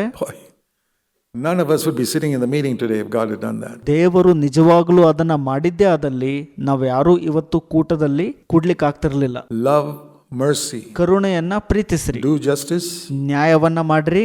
Love mercy, like we said last Sunday. ಕಡೆ ಭಾನುವಾರ ಹೇಳಿದಂತೆ ಕರುಣೆಯನ್ನ ಪ್ರೀತಿಸ್ರಿ. The verse for CFC for this new year is there at the back. ಈ ವರ್ಷಕ್ಕೆ CFCಗೆ ವಚನ ಯಾವುದಪ್ಪ ಅಂದ್ರೆ ಅದು ನನ್ನ ಹಿಂದ್ಗಡೆ ಇರುವಂತದ್ದು. Be merciful to others just as God has been merciful to you. It's not just be merciful to others. ದೇವರು ನಿಮಗೆ ಕರುಣೆ ತೋರಿಸಿದ ಪ್ರಕಾರ ನೀವು ಕೂಡ ಇತರರಿಗೆ ಕರುಣೆ ತೋರಿಸಿರಿ. ಕೇವಲ ಇತರರಿಗೆ ಕರುಣೆ ತೋರಿಸೋದು ಮಾತ್ರ ಅಲ್ಲ, compare it with God's mercy on you. That's what it says. Be merciful to others exactly as God has been merciful to you. ದೇವರು ನಿಮಗೆ ಎಷ್ಟು ಕರುಣೆ ತೋರಿಸಿದರೋ ಅಷ್ಟೇ ಕರುಣೆಯನ್ನ ನೀವು ಇತರರಿಗೆ ತೋರಿಸಿರಿ. ಅಂದರೆ ದೇವರ ಕರುಣೆಯನ್ನ ನಿಮ್ಮ ಮೇಲೆ ಏನ್ ತೋರಿಸಿದರಲ್ಲ ಅದಕ್ಕೆ ಹೋಲಿಸಿ ನೋಡಿರಿ ಎಂಬುದಾಗಿ ಅರ್ಥ. That's a very high standard. ಇದು ಬಹಳ ಉನ್ನತ ಮಟ್ಟವಾದದ್ದು. When will I reach it? ನಾವು ಯಾವಾಗ ಅಲ್ಲಿ ತಲುಪೋದನ್ನ? Help me, Lord, to press on. ಕರ್ತರೆ ಸಹಾಯ ಮಾಡ್ರಿ ಅದಕ್ಕೆ ಒತ್ತು ಕೊಡಲು.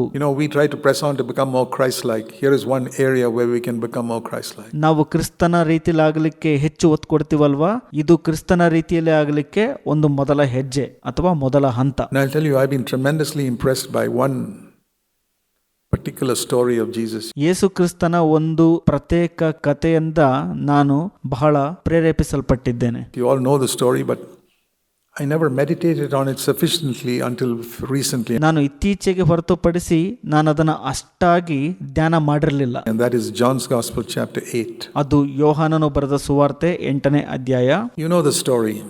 The Pharisees, verse 3, John 8, verse 3, caught a woman in adultery. ಇಲ್ಲಿ ಎಲ್ಲರಿಗೂ ಗೊತ್ತಿರುವಂತ ಕಥೆ ಇದು. ಯೋಹಾನ 8:3.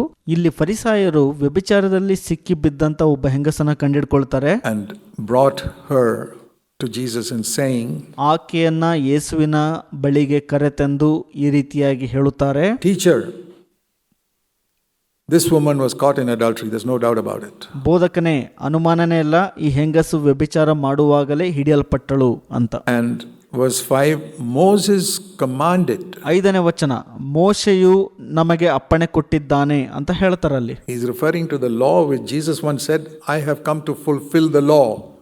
He said in Matthew 5. ಮತ್ತಾಯ 5ರಲ್ಲಿ ಹೇಳಿರೋ ಪ್ರಕಾರ ನಾನು ನ್ಯಾಯ ಪ್ರಮಾಣವನ್ನು ಪೂರೈಸಲು ಬಂದಿದ್ದೇನೆ ಅಂತ ಹೇಳಿದ್ರಲ್ಲ ಯೇಸು ಸ್ವಾಮಿ, ಅದನ್ನ ಇಲ್ಲಿ ಉಲ್ಲೇಖಿಸ್ತಾರೆ. Okay, you came to fulfill the law, Lord Jesus. ಕರ್ತನ ಯೇಸುವೆ, ನೀನ್ ನ್ಯಾಯ ಪ್ರಮಾಣ ಪೂರೈಸ್ಲಿಕ್ಕೆ ಬಂದಿದೆಯಲ್ವಾ? They didn't call him Lord Jesus. ಅವರು ಕರ್ತನು ಅಂತ ಕರೀಲಿಲ್ಲ ಯೇಸು ಸ್ವಾಮಿಯನ್ನ. What do you say? ನೀನ್ ಏನ್ ಹೇಳ್ತೀಯ ಅಂತ ಕೇಳ್ತಾರೆ. Moses said, stone her to death. ಮೋಶೆ ಹೇಳಿದನು, ಆಕೆಯನ್ನ ಕಲ್ಲಿಸದು ಕೊಲ್ಲಿರಿ ಅಂತ. What do you say? ನೀನು ಏನು ಹೇಳುತ್ತೀಯ? Is Jesus going to go against the law? ಯೇಸು ಸ್ವಾಮಿ ನ್ಯಾಯ ಪ್ರಮಾಣದ ವಿರುದ್ಧವಾಗಿ ಹೋಗ್ತಾರ ಹಾಗಾದ್ರೆ? The woman was caught in adultery. It's not an accusation. She was caught in the act. There's no doubt about it. ಇದು ಒಂದು ದೂಷಣೆ ಅಲ್ಲ. ಒಬ್ಬ ಸ್ತ್ರೀಯು ವ್ಯಭಿಚಾರ ಮಾಡುವಾಗಲೇ ಸಿಕ್ಕಿ ಹಾಕಿಕೊಂಡಿರುತ್ತಾಳೆ, ಇದರಲ್ಲಿ ಅನುಮಾನ ಇರೋದಿಲ್ಲ. And so there was no need for Jesus to verify, to find out is it true or not. ಯೇಸು ಸ್ವಾಮಿಗೆ ಅದು ಅವಶ್ಯಕತೆ ಇರಲಿಲ್ಲ, ಅದು ಸರಿನೋ ತಪ್ಪೋ ಎಂದು ಪರಿಶೀಲಿಸಲು. What do you do when there is a clear command of God? Stone the woman. ಸ್ತ್ರೀಯ ಮೇಲೆ ಕಲ್ಲನ್ನು ಎಸೆಯುವಂತೆ ದೇವರಿಂದ ಸ್ಪಷ್ಟ ಆಜ್ಞೆ ಇದ್ದರೂ ಕೂಡ ಏನ್ ಮಾಡ್ತೀರಿ ನೀವು ಅವಾಗ? And Jesus is here. ಇಲ್ಲಿ ಯೇಸು ಸ್ವಾಮಿ ಇದ್ದಾರೆ. And Jesus said, ಆಗ ಯೇಸು ಸ್ವಾಮಿ ಈ ರೀತಿಯಾಗಿ ಹೇಳ್ತಾರೆ. he waited for a little while because he's saying, Father, what shall I say? ಅವರು ಸ್ವಲ್ಪ ಕಾಲ ಕಾಯ್ತಾ ಇದ್ರು, ಯಾಕೆಂದ್ರೆ ತಂದೆ ಬಳಿ ಕೇಳ್ತಾ ಇದ್ರು, ನಾನು ಏನ್ ಹೇಳಬಹುದು ಅಂತ. I like that. I learned something there. He was scribbling on the ground. ನನಗಿಷ್ಟ ಆಯ್ತು, ನಾನು ಅಲ್ಲಿಂದ ಏನೋ ಒಂದನ್ನ ಕಲ್ತ್ಕೊಂಡೆ. ಅವರು ಮಣ್ಣಿನ ಮೇಲೆ ಏನೋ ಒಂದನ್ನ ಬರಿತಾ ಇದ್ರು. Father, what shall I say? ತಂದೆಯೇ, ನಾನು ಏನನ್ನ ಹೇಳಲಿ? Father said, tell them the one is without sin cast the first stone. So he said it. ತಂದೆಯು ಯೇಸುವಿಗೆ ಈ ರೀತಿ ಹೇಳು ಅಂತ ಹೇಳ್ತಾರೆ, ಯಾವನು ನಿಮ್ಮಲ್ಲಿ ಪಾಪವಿಲ್ಲದವನಾಗಿದ್ದವನು ಅವನೇ ಮೊದಲು ಕಲ್ಲೆಸಲಿ ಅಂತ. Isn't it wonderful to listen? ಇದು ಅದ್ಭುತ ಅಲ್ವಾ ಕೇಳಿಸಿಕೊಳ್ಳುವಂತದ್ದು? When somebody is caught in the act. ಆ ಒಂದು ಕಾರ್ಯದಲ್ಲಿ ಸಿಕ್ಕಿ ಹಾಕಿಕೊಂಡಿದ್ರು ಕೂಡ ಒಬ್ಬ ವ್ಯಕ್ತಿ, No doubt about it. And you know what the word of God says, how to deal with this. And you still wait on the Lord. ಅದರ ಬಗ್ಗೆ ಅನುಮಾನ ಇರೋದಿಲ್ಲ ನಿಮಗೆ. ಇದನ್ನ ಹೇಗೆ ವ್ಯವಹರಿಸಬೇಕು ಅಂತ ದೇವರ ವಾಕ್ಯ ಸ್ಪಷ್ಟವಾಗಿರುತ್ತೆ, ಆದರೂ ಕೂಡ ಕೇಳಿಸಿಕೊಳ್ಳುವಂಥದ್ದು. You need to wait on the Lord when God's word is written clearly. Yes. ದೇವರ ವಾಕ್ಯ ಸ್ಪಷ್ಟವಾಗಿ ಬರೆದಿದ್ರು ಕೂಡ ನೀವು ಕರ್ತನಲ್ಲಿ ಕಾಯ್ದುಕೊಂಡಿರಬೇಕು. ಹಾಗಾದ್ರೆ ಹೌದು, That's what I learned there. ಅದನ್ನೇ ನಾನು ಇಲ್ಲಿ ಕಲಿತಿದ್ದು. What should I wait for? Not to change the word of God. How shall I apply that word in this situation to this person? ನಾನು ಏನಕ್ಕೆ ಕಾಯ್ದುಕೊಳ್ಳಬೇಕು? ದೇವರ ವಾಕ್ಯವನ್ನು ಬದಲಾಯಿಸಲು ಅಲ್ಲ, ಈ ಒಂದು ವಾಕ್ಯವನ್ನ ಈ ಒಂದು ಪರಿಸ್ಥಿತಿಯಲ್ಲಿ ಈ ವ್ಯಕ್ತಿಗೆ ಹೇಗೆ ಅನ್ವಯಿಸಬೇಕು ಎಂಬುದಾಗಿ ಕಾಯ್ದುಕೊಳ್ಳಬೇಕು. My natural tendency is to be hard. Quote that verse. ನನ್ನ ಸ್ವಭಾವ ಹೇಗೆ ನಡ್ಕೊಳ್ಳುತ್ತಪ್ಪ ಅಂದ್ರೆ ಕಠಿಣವಾಗಿರು, ಆ ವಚನವನ್ನ ಉಲ್ಲೇಖಿಸು ಎಂಬುದಾಗಿ. We use God's word like a hammer. ನಾವು ದೇವರ ವಚನವನ್ನ ಒಂದು ರೀತಿ ಸುತ್ತಿಗೆ ರೀತಿಯಲ್ಲಿ ಉಪಯೋಗಿಸುತ್ತೇವೆ. Many preachers are like that. ಅನೇಕ ಬೋಧಕರು ಆ ರೀತಿಯಾಗಿದ್ದಾರೆ. They have to give helmets to everybody in the church. ನಾನು ಹೇಳ್ತೀನಿ, ಹಾಗಿದ್ರೆ ಎಲ್ಲರಿಗೂ ಅಲ್ಲಿ ಹೆಲ್ಮೆಟ್ ದೊರಕಿಸಿಕೊಡಬೇಕು ಅಂತ. God's word is like a hammer. No. ದೇವರ ವಾಕ್ಯ ಸುತ್ತಿಗೆ ರೀತಿಯಲ್ಲಿ ಉಪಯೋಗಿಸುತ್ತಾರೆ. ಇಲ್ಲ, ಆ ರೀತಿಯಾಗಿ ಮಾಡಬಾರದು. Father, I know this is written in your word, Father. How shall I apply it? ತಂದೆಯೇ, ನನಗೆ ಗೊತ್ತಿದೆ ಈ ವಾಕ್ಯವನ್ನ ನೀವು ಉಲ್ಲೇಖಿಸಿದ್ದೀರಿ, ಆದರೆ ಇದನ್ನ ನಾನು ಹೇಗೆ ಅನ್ವಯಿಸುವಂತದ್ದು ಅಂತ ಕೇಳ್ಕೊಳ್ಬೇಕು. Tell the one who is without sin to cast the first stone. ಯಾರು ನಿಮ್ಮಲ್ಲಿ ಪಾಪ ಮಾಡದೇ ಇರುವನೋ ಅವನೇ ಮೊದಲು ಕಲ್ಲನ್ನು ಎಸೆಯಲಿ. What a wonderful answer. ಎಂತಹ ಅದ್ಭುತವಾದಂತ ಉತ್ತರ ಇದು. I've got answers like that sometimes from the Lord. I've been tremendously encouraged by that. ನಾನು ಕೆಲವೊಮ್ಮೆ ದೇವರಿಂದ ಈ ರೀತಿಯ ಉತ್ತರವನ್ನು ದೊರಕಿಸಿಕೊಳ್ಳುತ್ತೇನೆ. ಬಹಳ ಅದ್ಭುತವಾಗಿ ಪ್ರೋತ್ಸಾಹಿಸಲ್ಪಟ್ಟಿದ್ದೇನೆ ಇದರಿಂದ. Wait on the Lord for an answer. Don't fight back. ಉತ್ತರಕ್ಕಾಗಿ ಕರ್ತನಲ್ಲಿ ಕಾಯ್ದುಕೊಳ್ಳಿರಿ, ಹಿಂತಿರುಗಿ ಹೋರಾಟ ಮಾಡಬೇಡ್ರಿ. I remember I was sitting, you probably heard this, in a I visited a church once in America.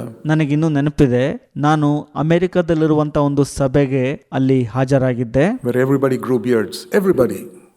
I mean, not the women, but all the men. ಎಲ್ಲ ಪುರುಷರು ಗಡ್ಡವನ್ನ ಬೆಳೆಸಿಕೊಂಡಿದ್ದರು, ಸ್ತ್ರೀಯರಲ್ಲ, ಎಲ್ಲ ಪುರುಷರು ಅಲ್ಲಿ ಗಡ್ಡವನ್ನ ಬೆಳೆಸ್ಕೊಂಡಿದ್ರು. That was part of their law. ಅದು ಅಲ್ಲಿನ ನಿಯಮದ ಒಂದು ಭಾಗವಾಗಿತ್ತಲ್ಲಿ. And ಮತ್ತು it was a group that didn't have cars. They rode in horse carriages. ಅವರು ಅಲ್ಲಿ ಕಾರನ್ನು ಹೊಂದಿರಲಿಲ್ಲ. ಅವರು ರಸ್ತೆಯಲ್ಲಿ ಹೋಗುವಾಗ ರಥಗಳನ್ನ, ಕುದುರೆಗಳನ್ನ ಉಪಯೋಗಿಸ್ತಿದ್ರು. The first time I got a ride in a horse carriage there in US.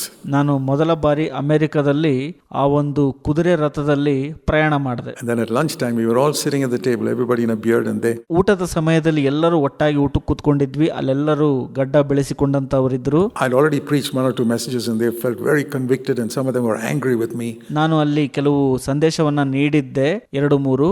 ಕೆಲವರು ಅದನ್ನು ಒಪ್ಕೊಂಡಿದ್ರು, ನನ್ನ ಮೇಲೆ ಕೋಪಗೊಂಡಿದ್ರು ಕೂಡ.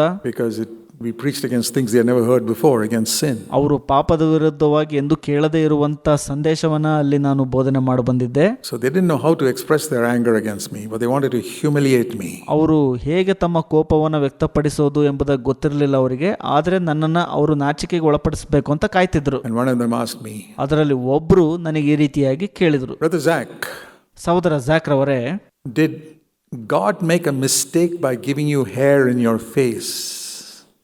Or did you make a mistake by shaving it off? ದೇವರು ನಿಮ್ಮ ಮುಖದಲ್ಲಿ ಕೂದಲನ್ನ ಕೊಟ್ಟು ತಪ್ಪು ಮಾಡಿದಾನೆ, ಅಥವಾ ನೀವು ಕೂದಲನ್ನ ಶೇವ್ ಮಾಡಿ ತೆಗೆದರಲ್ಲ, ಅಥವಾ ನೀವು ತಪ್ಪು ಮಾಡಿದ್ರ ಅಂತ ಕೇಳಿದ್ರು ನನಗೆ ಪ್ರಶ್ನೆ. They were saying they did not make that mistake. They all grew their beard. ಅವರೆಲ್ಲ ಗಡ್ಡ ಬೆಳೆಸಿಕೊಂಡಿದ್ರಿಂದ ಅವ್ರು ಯಾರು ತಪ್ಪು ಮಾಡಿಲ್ಲ ಅನ್ನುವ ರೀತಿಯಲ್ಲಿ ವರ್ತಿಸ್ತಾ ಇದ್ರು. It was exactly like this. I didn't scribble on the ground. I was at a dining table. I said, Lord, what shall I say to these people? ನನಗೂ ಕೂಡ ಇದೇ ರೀತಿ ಪರಿಸ್ಥಿತಿ ಎದುರಾಯಿತು. ನನಗೆ ಅಲ್ಲಿ ನೆಲ ಇರಲಿಲ್ಲ ಕುತ್ಕೊಂಡು ಬರೆಯಲು ಅಥವಾ ಕೆರೆಯಲು. ನಾನು ಡೈನಿಂಗ್ ಟೇಬಲ್ನಲ್ಲಿ ಕುತ್ಕೊಂಡಿದ್ದೆ. ನಾನು ಕರ್ತನಲ್ಲಿ ಕೇಳ್ತಾ ಇದ್ದೆ, ನಾನು ಏನು ಹೇಳ್ಬೋದಪ್ಪ ದೇವರೇ ಅಂತ. And the Lord gave me an answer. ಆಗ ಕರ್ತರು ನನಗೆ ಉತ್ತರವನ್ನು ದಯಪಾಲಿಸಿದರು. Did God make a mistake in giving you nails in your fingers, or did you make a mistake by cutting off those nails and they become long? ಆಗ ನಾನು ಈ ರೀತಿಯಾಗಿ ಕೇಳಿದೆ, ದೇವರು ನಿಮ್ಮ ಬೆರಳಿನಲ್ಲಿ ಉಗುರು ಕೊಟ್ಟು ತಪ್ಪು ಮಾಡಿದಾನೆ, ಅಥವಾ ಆ ಉಗುರನ್ನ ನೀವು ಕಟ್ ಮಾಡಿ ನೀವೇ ತಪ್ಪು ಮಾಡಿದಿರಾ ಅಂತ ಕೇಳಿದೆ. The whole table was silent for the rest of the lunch. ಆ ಊಟ ಮುಗಿಯೋವರೆಗೂ ಆ ಇಡೀ ಮೇಜು ಬಹಳ ಮೌನವಾಗಿ ಬಿಡ್ತು. I'll never forget that instance. ಆ ಒಂದು ಸನ್ನಿವೇಶವನ್ನ ನಾನು ಎಂದಿಗೂ ಮರೀಲಿಕ್ಕೆ ಆಗೋದಿಲ್ಲ. I learned that God can give you the right word. It wasn't offensive. ನಾನು ಕಲ್ತ್ಕೊಂಡೆ ದೇವರು ನಮಗೆ ಸರಿಯಾದ ಉತ್ತರವನ್ನ ದಯಪಾಲಿಸ್ತಾರೆ ಅಂತ. ಅದು ಅಪರಾಧ ಆಗಿರಲಿಲ್ಲ. They were trying to pin me down. ಅವರು ನನ್ನನ್ನ ಕೆಳಕ್ಕೆ ತಳ್ಳಲು ಪ್ರಯತ್ನಿಸ್ತಿದ್ರು. And I didn't say, oh, there's no such law in scripture. No. ನಾನು ಹೇಳಲಿಲ್ಲ ಆ ರೀತಿಯ ನಿಯಮ ಸತ್ಯವೇದದಲ್ಲಿ ಇಲ್ಲ ಅಂತ. ಇಲ್ಲ, ಆ ರೀತಿ ಹೇಳಲಿಲ್ಲ. I just said something gently. ನಾನು ಸುಮ್ಮನೆ ಹಾಗೆ ಮೃದುವಾಗಿ ಹೇಳಿದೆ ಅಷ್ಟೇ. And then I did not continue on that. I didn't sort of hammer that. ನಾನು ಅದ್ರ ಬಗ್ಗೆ ಮುಂದುವರಿಸಲಿಲ್ಲ. ಅಂದ್ರೆ ಸುತ್ತಿಗೆ ಹಿಡ್ಕೊಂಡು ನಾನು ಕೂಡ್ಲಿಲ್ಲ ಅಲ್ಲಿ. You know, sometimes we win a point and we want to hammer it and no. ಕೆಲವೊಮ್ಮೆ ನಾವು ಯಾವ್ದ್ರಲ್ಲಾದ್ರೂ ಗೆದ್ರೆ ಸುತ್ತಿಗೆ ತಗೊಂಡು ಹೊಡಿತಾ ಇರ್ತೀವಿ. ಇಲ್ಲ, I kept quiet. I left it there and changed the subject and went on to something else, but they got the message. ನಾನು ಮೌನವಾಗಿದ್ದೆ, ಮುಂದಿನ ಒಂದು ವಿಷಯಕ್ಕೆ ಹಾದು ಹೋದೆ. ಆದರೆ ಅವರಿಗೆ ಏನು ಸಿಗ್ಬೇಕಲ್ಲ ಆ ಸಂದೇಶ ಸಿಕ್ತಲ್ಲಿ. Anyway, these people got the message and they all went away. All these, nobody to stone. ಪರವಾಗಿಲ್ಲ, ಅಲ್ಲಿ ಅವರಿಗೆ ಸಂದೇಶ ಸಿಕ್ತು. ಅಲ್ಲಿ ಯಾರು ಕೂಡ ಕಲ್ಲನ್ನ ಎಸಲಿಲ್ಲ ಆ ಸ್ತ್ರೀಗೆ. But one man was left who had never committed sin. Jesus. ಆದರೆ ಅಲ್ಲಿ ಒಬ್ಬ ವ್ಯಕ್ತಿಯು ಉಳಿದುಕೊಂಡಿದ್ದನು. ಆತನು ತನ್ನ ಜೀವಿತದಲ್ಲಿ ಪಾಪವನ್ನೇ ಮಾಡಿರಲಿಲ್ಲ. ಅದು ಯೇಸು ಮಾತ್ರ. And he had himself said, the person without sin can throw the first stone. So there are 2 commands now. ಅಲ್ಲಿ ಯೇಸು ಸ್ವಾಮಿ ಹೇಳಿದ ರೀತಿಯಲ್ಲಿ ಯಾರು ಪಾಪ ಮಾಡಿಲ್ಲಲ್ಲ ಅವ್ರು ಮೊದಲು ಕಲ್ಲಿಸಲಿ ಅಂತ. ಅಲ್ಲಿ 2 ಆಜ್ಞೆ ಇತ್ತು. One is the Old Testament command of Moses. ಒಂದು ಹಳೆಯ ಒಡಂಬಡಿಕೆಯ ಆಜ್ಞೆ ಮೋಶೆ ಹೇಳಿದ್ದು. And now the New Testament command Jesus himself gave. ಇಲ್ಲಿ ಯೇಸು ಸ್ವಾಮಿ ಕೊಟ್ಟಂತ ಹೊಸ ಒಡಂಬಡಿಕೆಯ ಮತ್ತೊಂದು ಆಜ್ಞೆ. What do you do? ನೀವೇನ್ ಮಾಡ್ತೀರಾ? When there's such a clear command, the woman must be stoned. ಬಹಳ ಸ್ಪಷ್ಟವಾದ ಆಜ್ಞೆ ನಿಮಗೆ ಆ ರೀತಿ ಸಿಕ್ಕಾಗ, ಅಂದ್ರೆ ಆ ಸ್ತ್ರೀಯು ಕಲ್ಲೆಸೆದು ಕೊಲ್ಲಲ್ಪಡಬೇಕು ಎಂಬುದಾಗಿ He said, ಯೇಸು ಸ್ವಾಮಿ ಹೇಳ್ತಾರೆ ಈ ರೀತಿಯಾಗಿ. has nobody condemned you? John 8:10. ಯೇಸು ಸ್ವಾಮಿ ಯೋಹಾನ 8:10 ಹೇಳ್ತಾರೆ, ಯಾರು ಕೂಡ ನಿನಗೆ ಶಿಕ್ಷೆ ವಿಧಿಸಲಿಲ್ಲವೋ ಅಂತ. He said, no one, Lord. ಯಾರು ವಿಧಿಸಲಿಲ್ಲ ಕರ್ತನೆ ಅಂತ ಹೇಳ್ತಾಳಲ್ಲಿ. It was obvious she was repentant. ಆದರೂ ನಿಶ್ಚಯವಾಗಿ ಆಕೆ ಮಾನಸಾಂತರ ಪಟ್ಟಿದ್ದಾಳಲ್ಲಿ. And look at these beautiful words of Jesus ಯೇಸುವಿನ ಬಹಳ ಸುಂದರವಾದಂಥ ವಚನಗಳನ್ನು ನೋಡ್ಕೊಳ್ರಿ ಇಲ್ಲಿ. Facing a clear command of Moses and the clear command he gave. ಮೋಶೆಯ ಸ್ಪಷ್ಟವಾದ ಆಜ್ಞೆಯನ್ನು ಎದುರಿಸುವಂಥದ್ದು ಮತ್ತು ತಾನೇ ಹೊಸ ಆಜ್ಞೆಯನ್ನು ನೀಡಿದ್ದಂಥದ್ದು. I will not stone you. ನಾನು ಕೂಡ ನಿನಗೆ ಶಿಕ್ಷೆ ವಿಧಿಸುವುದಿಲ್ಲ, ಅಂದರೆ ಕಲ್ಲನ್ನು ಎಸೆಯುವುದಿಲ್ಲ. I don't condemn you. ನಾನು ನಿನ್ನನ್ನು ಖಂಡಿಸುವುದಿಲ್ಲ. You know, a Pharisee will say Jesus disobeyed the law. ಫರಿಸಾಯರು ಹೇಳ್ತಾರೆ ಯೇಸು ಸ್ವಾಮಿ ಧರ್ಮಶಾಸ್ತ್ರಕ್ಕೆ ಅವಿಧೇಯರಾದರು ಅಂತ. Sometimes we can be like that. ಕೆಲವೊಮ್ಮೆ ನಾವು ಕೂಡ ಆ ರೀತಿಯಾಗಿ ಇರ್ತೇವೆ. We interpret a law without mercy. ನಾವು ಕರುಣೆ ಇಲ್ಲದೇನೆ ಧರ್ಮಶಾಸ್ತ್ರವನ್ನ ತಿರುಗಿಸೋ ಪ್ರಯತ್ನ ಮಾಡ್ತೇವೆ. That's a fundamental problem of many Christians. ಅನೇಕ ಕ್ರೈಸ್ತರ ಸ್ವಾಭಾವಿಕ ಒಂದು ಮೂಲಭೂತ ಸಮಸ್ಯೆ ಅದೇ ಆಗಿದೆ. I know because I've done it myself, but I repented terribly. Strongly of it. ನನಗೆ ಗೊತ್ತಿದೆ, ನಾನು ಕೂಡ ತಪ್ಪನ್ನ ಮಾಡಿದ್ದೇನೆ, ಆದರೆ ಬಲವಾಗಿ ನಾನು ಸಂಪೂರ್ಣವಾಗಿ ಮಾನಸಾಂತರ ಪಟ್ಟಿದ್ದೇನೆ, ಅದರಿಂದ ತಿರುಗಿಕೊಂಡಿದ್ದೇನೆ. I said, Lord, I want to learn something from this. ಕರ್ತರೆ, ನಾನು ಇದರಿಂದ ಏನೋ ಒಂದನ್ನು ಕಲಿಬೇಕು ಎಂಬುದಾಗಿ ಹೇಳಿದ್ದೀನಿ. I don't want to take a verse of scripture and hammer people on the head with it and make life miserable for them. ನಾನು ಸತ್ಯವೇದದ ವಚನವನ್ನ ತೆಗೆದುಕೊಂಡು ಸುತ್ತಿಗೆ ರೀತಿಯಲ್ಲಿ ಜನರಿಗೆ ಬಳಸಬಾರದು, ಅದರಿಂದ ಅವರ ಜೀವಿತವನ್ನ ಬೇಸರಪಡಿಸಬಾರದು. Be merciful to others. Just as God has been merciful to you. ದೇವರು ನಿಮಗೆ ಕರುಣೆಯನ್ನು ತೋರಿಸಿದ ಪ್ರಕಾರ ನೀವು ಕೂಡ ಇತರರಿಗೆ ಕರುಣೆಯುಳ್ಳವರಾಗಿರ್ರಿ. When you disobeyed scripture, did God use a hammer to hit your head with it? ನೀವು ಸತ್ಯವೇದದ ವಚನಕ್ಕೆ ಅವಿಧೇಯರಾದಾಗ ದೇವರು ಸುತ್ತಿಗೆಯನ್ನು ತೆಗೆದುಕೊಂಡು ನಿಮಗೆ ಹೊಡೆದ್ರ?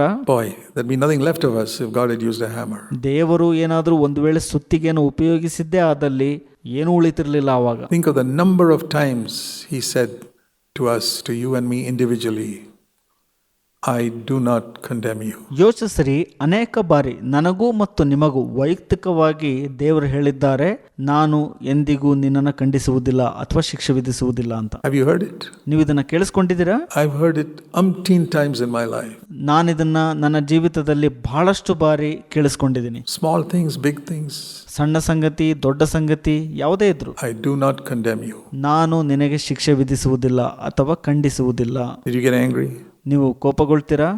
Did you yell at your wife or husband? ನಿಮ್ಮ ಹೆಂಡತಿಯನ್ನ ಮತ್ತು ಗಂಡನನ್ನ ಎಳೆದಾಡ್ತೀರಾ, ಅಂದ್ರೆ ಜಗಳ ಮಾಡ್ಕೊಳ್ತೀರಾ? You said sorry. ನೀವು ಕ್ಷಮೆಯನ್ನ ಕೇಳ್ತೀರಾ? You did it again. ನೀವು ಮತ್ತೆ ಮಾಡ್ತೀರಿ. And you did it again. ನೀವು ಮತ್ತೊಮ್ಮೆ ಅದನ್ನ ಮಾಡ್ತೀರಿ. And you did it again. ನೀವು ಅದನ್ನ ಮತ್ತೊಮ್ಮೆ ಮಾಡ್ತೀರಿ. This woman did it once. ಈ ಸ್ತ್ರೀಯು ಒಂದು ಬಾರಿ ಮಾಡಿದಳು. How many times we have done it? ನಾವು ಎಷ್ಟು ಬಾರಿ ಇದನ್ನ ಮಾಡಿದ್ದೀವಿ? And he always said, I don't condemn you. ಯಾವಾಗಲೂ ದೇವ್ರು ಹೇಳುವಂಥದ್ದೇನಪ್ಪ ಅಂದ್ರೆ, ನಾನು ನಿಮ್ಮನ್ನ ಖಂಡಿಸುವುದಿಲ್ಲ ಅಂತ. Go. ಹೋಗುರಿ. Don't sin again. But we've sinned again. ಮತ್ತೊಮ್ಮೆ ಪಾಪ ಮಾಡಬೇಡ ಎಂಬುದಾಗಿ ದೇವ್ರು ಹೇಳಿರ್ತಾರೆ, ಆದರೂ ಕೂಡ ನಾವು ಮತ್ತೊಮ್ಮೆ ಪಾಪ ಮಾಡಿರ್ತೀವಿ. And he still says, I don't condemn you. ಹಾಗಿದ್ರೂ ಕೂಡ ಯೇಸು ಅಂದ್ರೆ ದೇವರು ಮತ್ತೊಮ್ಮೆ ಹೇಳ್ತಾರೆ, ನಾನು ನಿನ್ನನ್ನು ಖಂಡಿಸುವುದಿಲ್ಲ ಅಂತ. This is our Savior. ಇದು ನಮ್ಮ ರಕ್ಷಕನಾಗಿದ್ದಾನೆ. Have you seen it? ನೀವು ಇದನ್ನ ನೋಡಿದ್ದೀರಾ? Love mercy. ಕರುಣೆಯನ್ನ ಪ್ರೀತಿಸಿರಿ. Not just do mercy, but love it. ಬರೀ ಕರುಣೆ ತೋರಿಸೋದಲ್ಲ, ಅದನ್ನ ಪ್ರೀತಿಸಬೇಕು ಮಾಡೋದ್ರಲ್ಲಿ. You know, when you love your children, you go and hug them.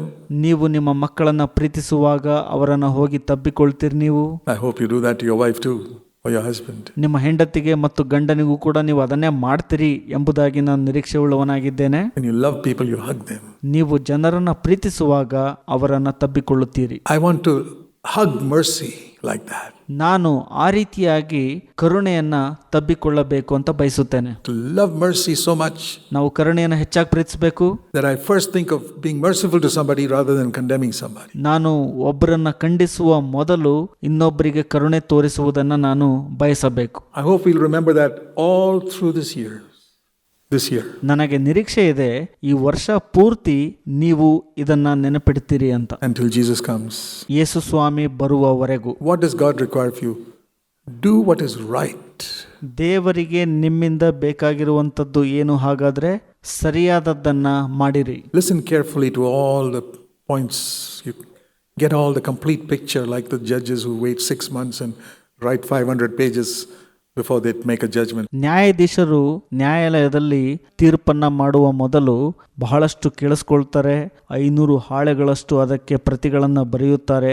ಆ ರೀತಿಯಾಗಿ ನಿಮಗೆ ಸಂಪೂರ್ಣ ಚಿತ್ರಣ ಬರೋವರೆಗೂ ಕೇಳಿಸ್ಕೊಳ್ರಿ ನಿಧಾನಕ್ಕೆ. We don't have to go that far, but at least evaluate. Don't immediately, you heard something today and immediately you pass on that to other people. Did you hear this? No. ಅಷ್ಟು ದೂರ ಹೋಗೋದು ಬೇಡ. ನೀವು ಏನಾದರೂ ಕೇಳಿಸಿಕೊಳ್ಳುವಾಗ ಅದನ್ನು ಸರಿಯಾಗಿ ಪರಿಶೋಧಿಸಿ ನೋಡ್ರಿ. ನೀವು ಯಾರಿಂದನಾದರೂ ಏನನ್ನಾದರೂ ದೊರಕಿಸಿಕೊಂಡಾಗ ತಕ್ಷಣಕ್ಕೆ ಹೋಗಿ ಇದನ್ನು ಕೇಳಿದೆ ಅಂತ ಹೋಗ್ಬೇಡ್ರಿ. ಇಲ್ಲ, Please, my brothers and sisters, stop this habit of as soon as you hear something, the itch to go and tell somebody about it, to call up somebody. Did you hear this? ಈ ಒಂದು ಹವ್ಯಾಸವನ್ನ ಮೊದಲು ನಿಲ್ಲಿಸಿರಿ ಪ್ರಿಯ ಸಹೋದರ ಮತ್ತು ಸಹೋದರಿಯರೇ. ನೀವು ಏನನ್ನಾದರೂ ಯಾರಿಂದನಾದರೂ ಕೇಳಿಸ್ಕೊಳ್ಳುವಾಗ ತಕ್ಷಣಕ್ಕೆ ಹೋಗಿ ಇನ್ನೊಬ್ಬರ ಹತ್ರ ಹೋಗಿ ಇದನ್ನ ಕೇಳಿಸ್ಕೊಂಡ್ಯಾ ಅಂತ ಹೇಳುವಂತ ಹವ್ಯಾಸವನ್ನ ಮೊದಲು ಬಿಡ್ರಿ. Stop it from today onwards. ಇವತ್ತಿಂದನೇ ಅದನ್ನ ನಿಲ್ಲಿಸ್ಬಿಡ್ರಿ. Let this new year be a special year where that is finished. ಈ ಹೊಸ ವರ್ಷವು ಇದಕ್ಕೆ ಮುಕ್ತಾಯ ಮಾಡಿ ಆ ಒಂದು ವಿಶೇಷ ವರ್ಷವಾಗಿ ಹೊರಹೊಮ್ಮಲಿ. Love mercy. ಕರುಣೆಯನ್ನ ಪ್ರೀತಿಸಿರಿ. Maybe after investigation you find it is true.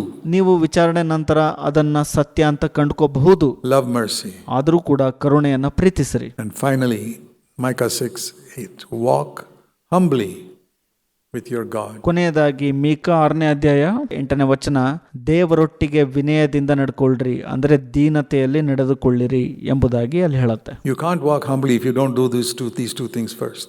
ಈ ಎರಡು ಸಂಗತಿಗಳನ್ನ ನೀವು ಮೊದಲು ಮಾಡದೆ ನೀವು ದೀನರಾಗಿ ಅಥವಾ ವಿನಯರಾಗಿ ದೇವರಲ್ಲಿ ನಡೆಯಲು ಆಗೋದಿಲ್ಲ. When you walk humbly with God, you know what will happen? ನೀವು ದೇವರೊಟ್ಟಿಗೆ ದೀನತೆಯಿಂದ ನಡೆದಾಗ ಏನಾಗತ್ತೆ ಗೊತ್ತಾ ನಿಮಗೆ? God gives his grace to the humble. ದೇವರು ತನ್ನ ಕೃಪೆಯನ್ನ ದೀನರಿಗೆ ದಯಪಾಲಿಸುತ್ತಾನೆ. An umbrella of grace will come upon you, Romans 6:14.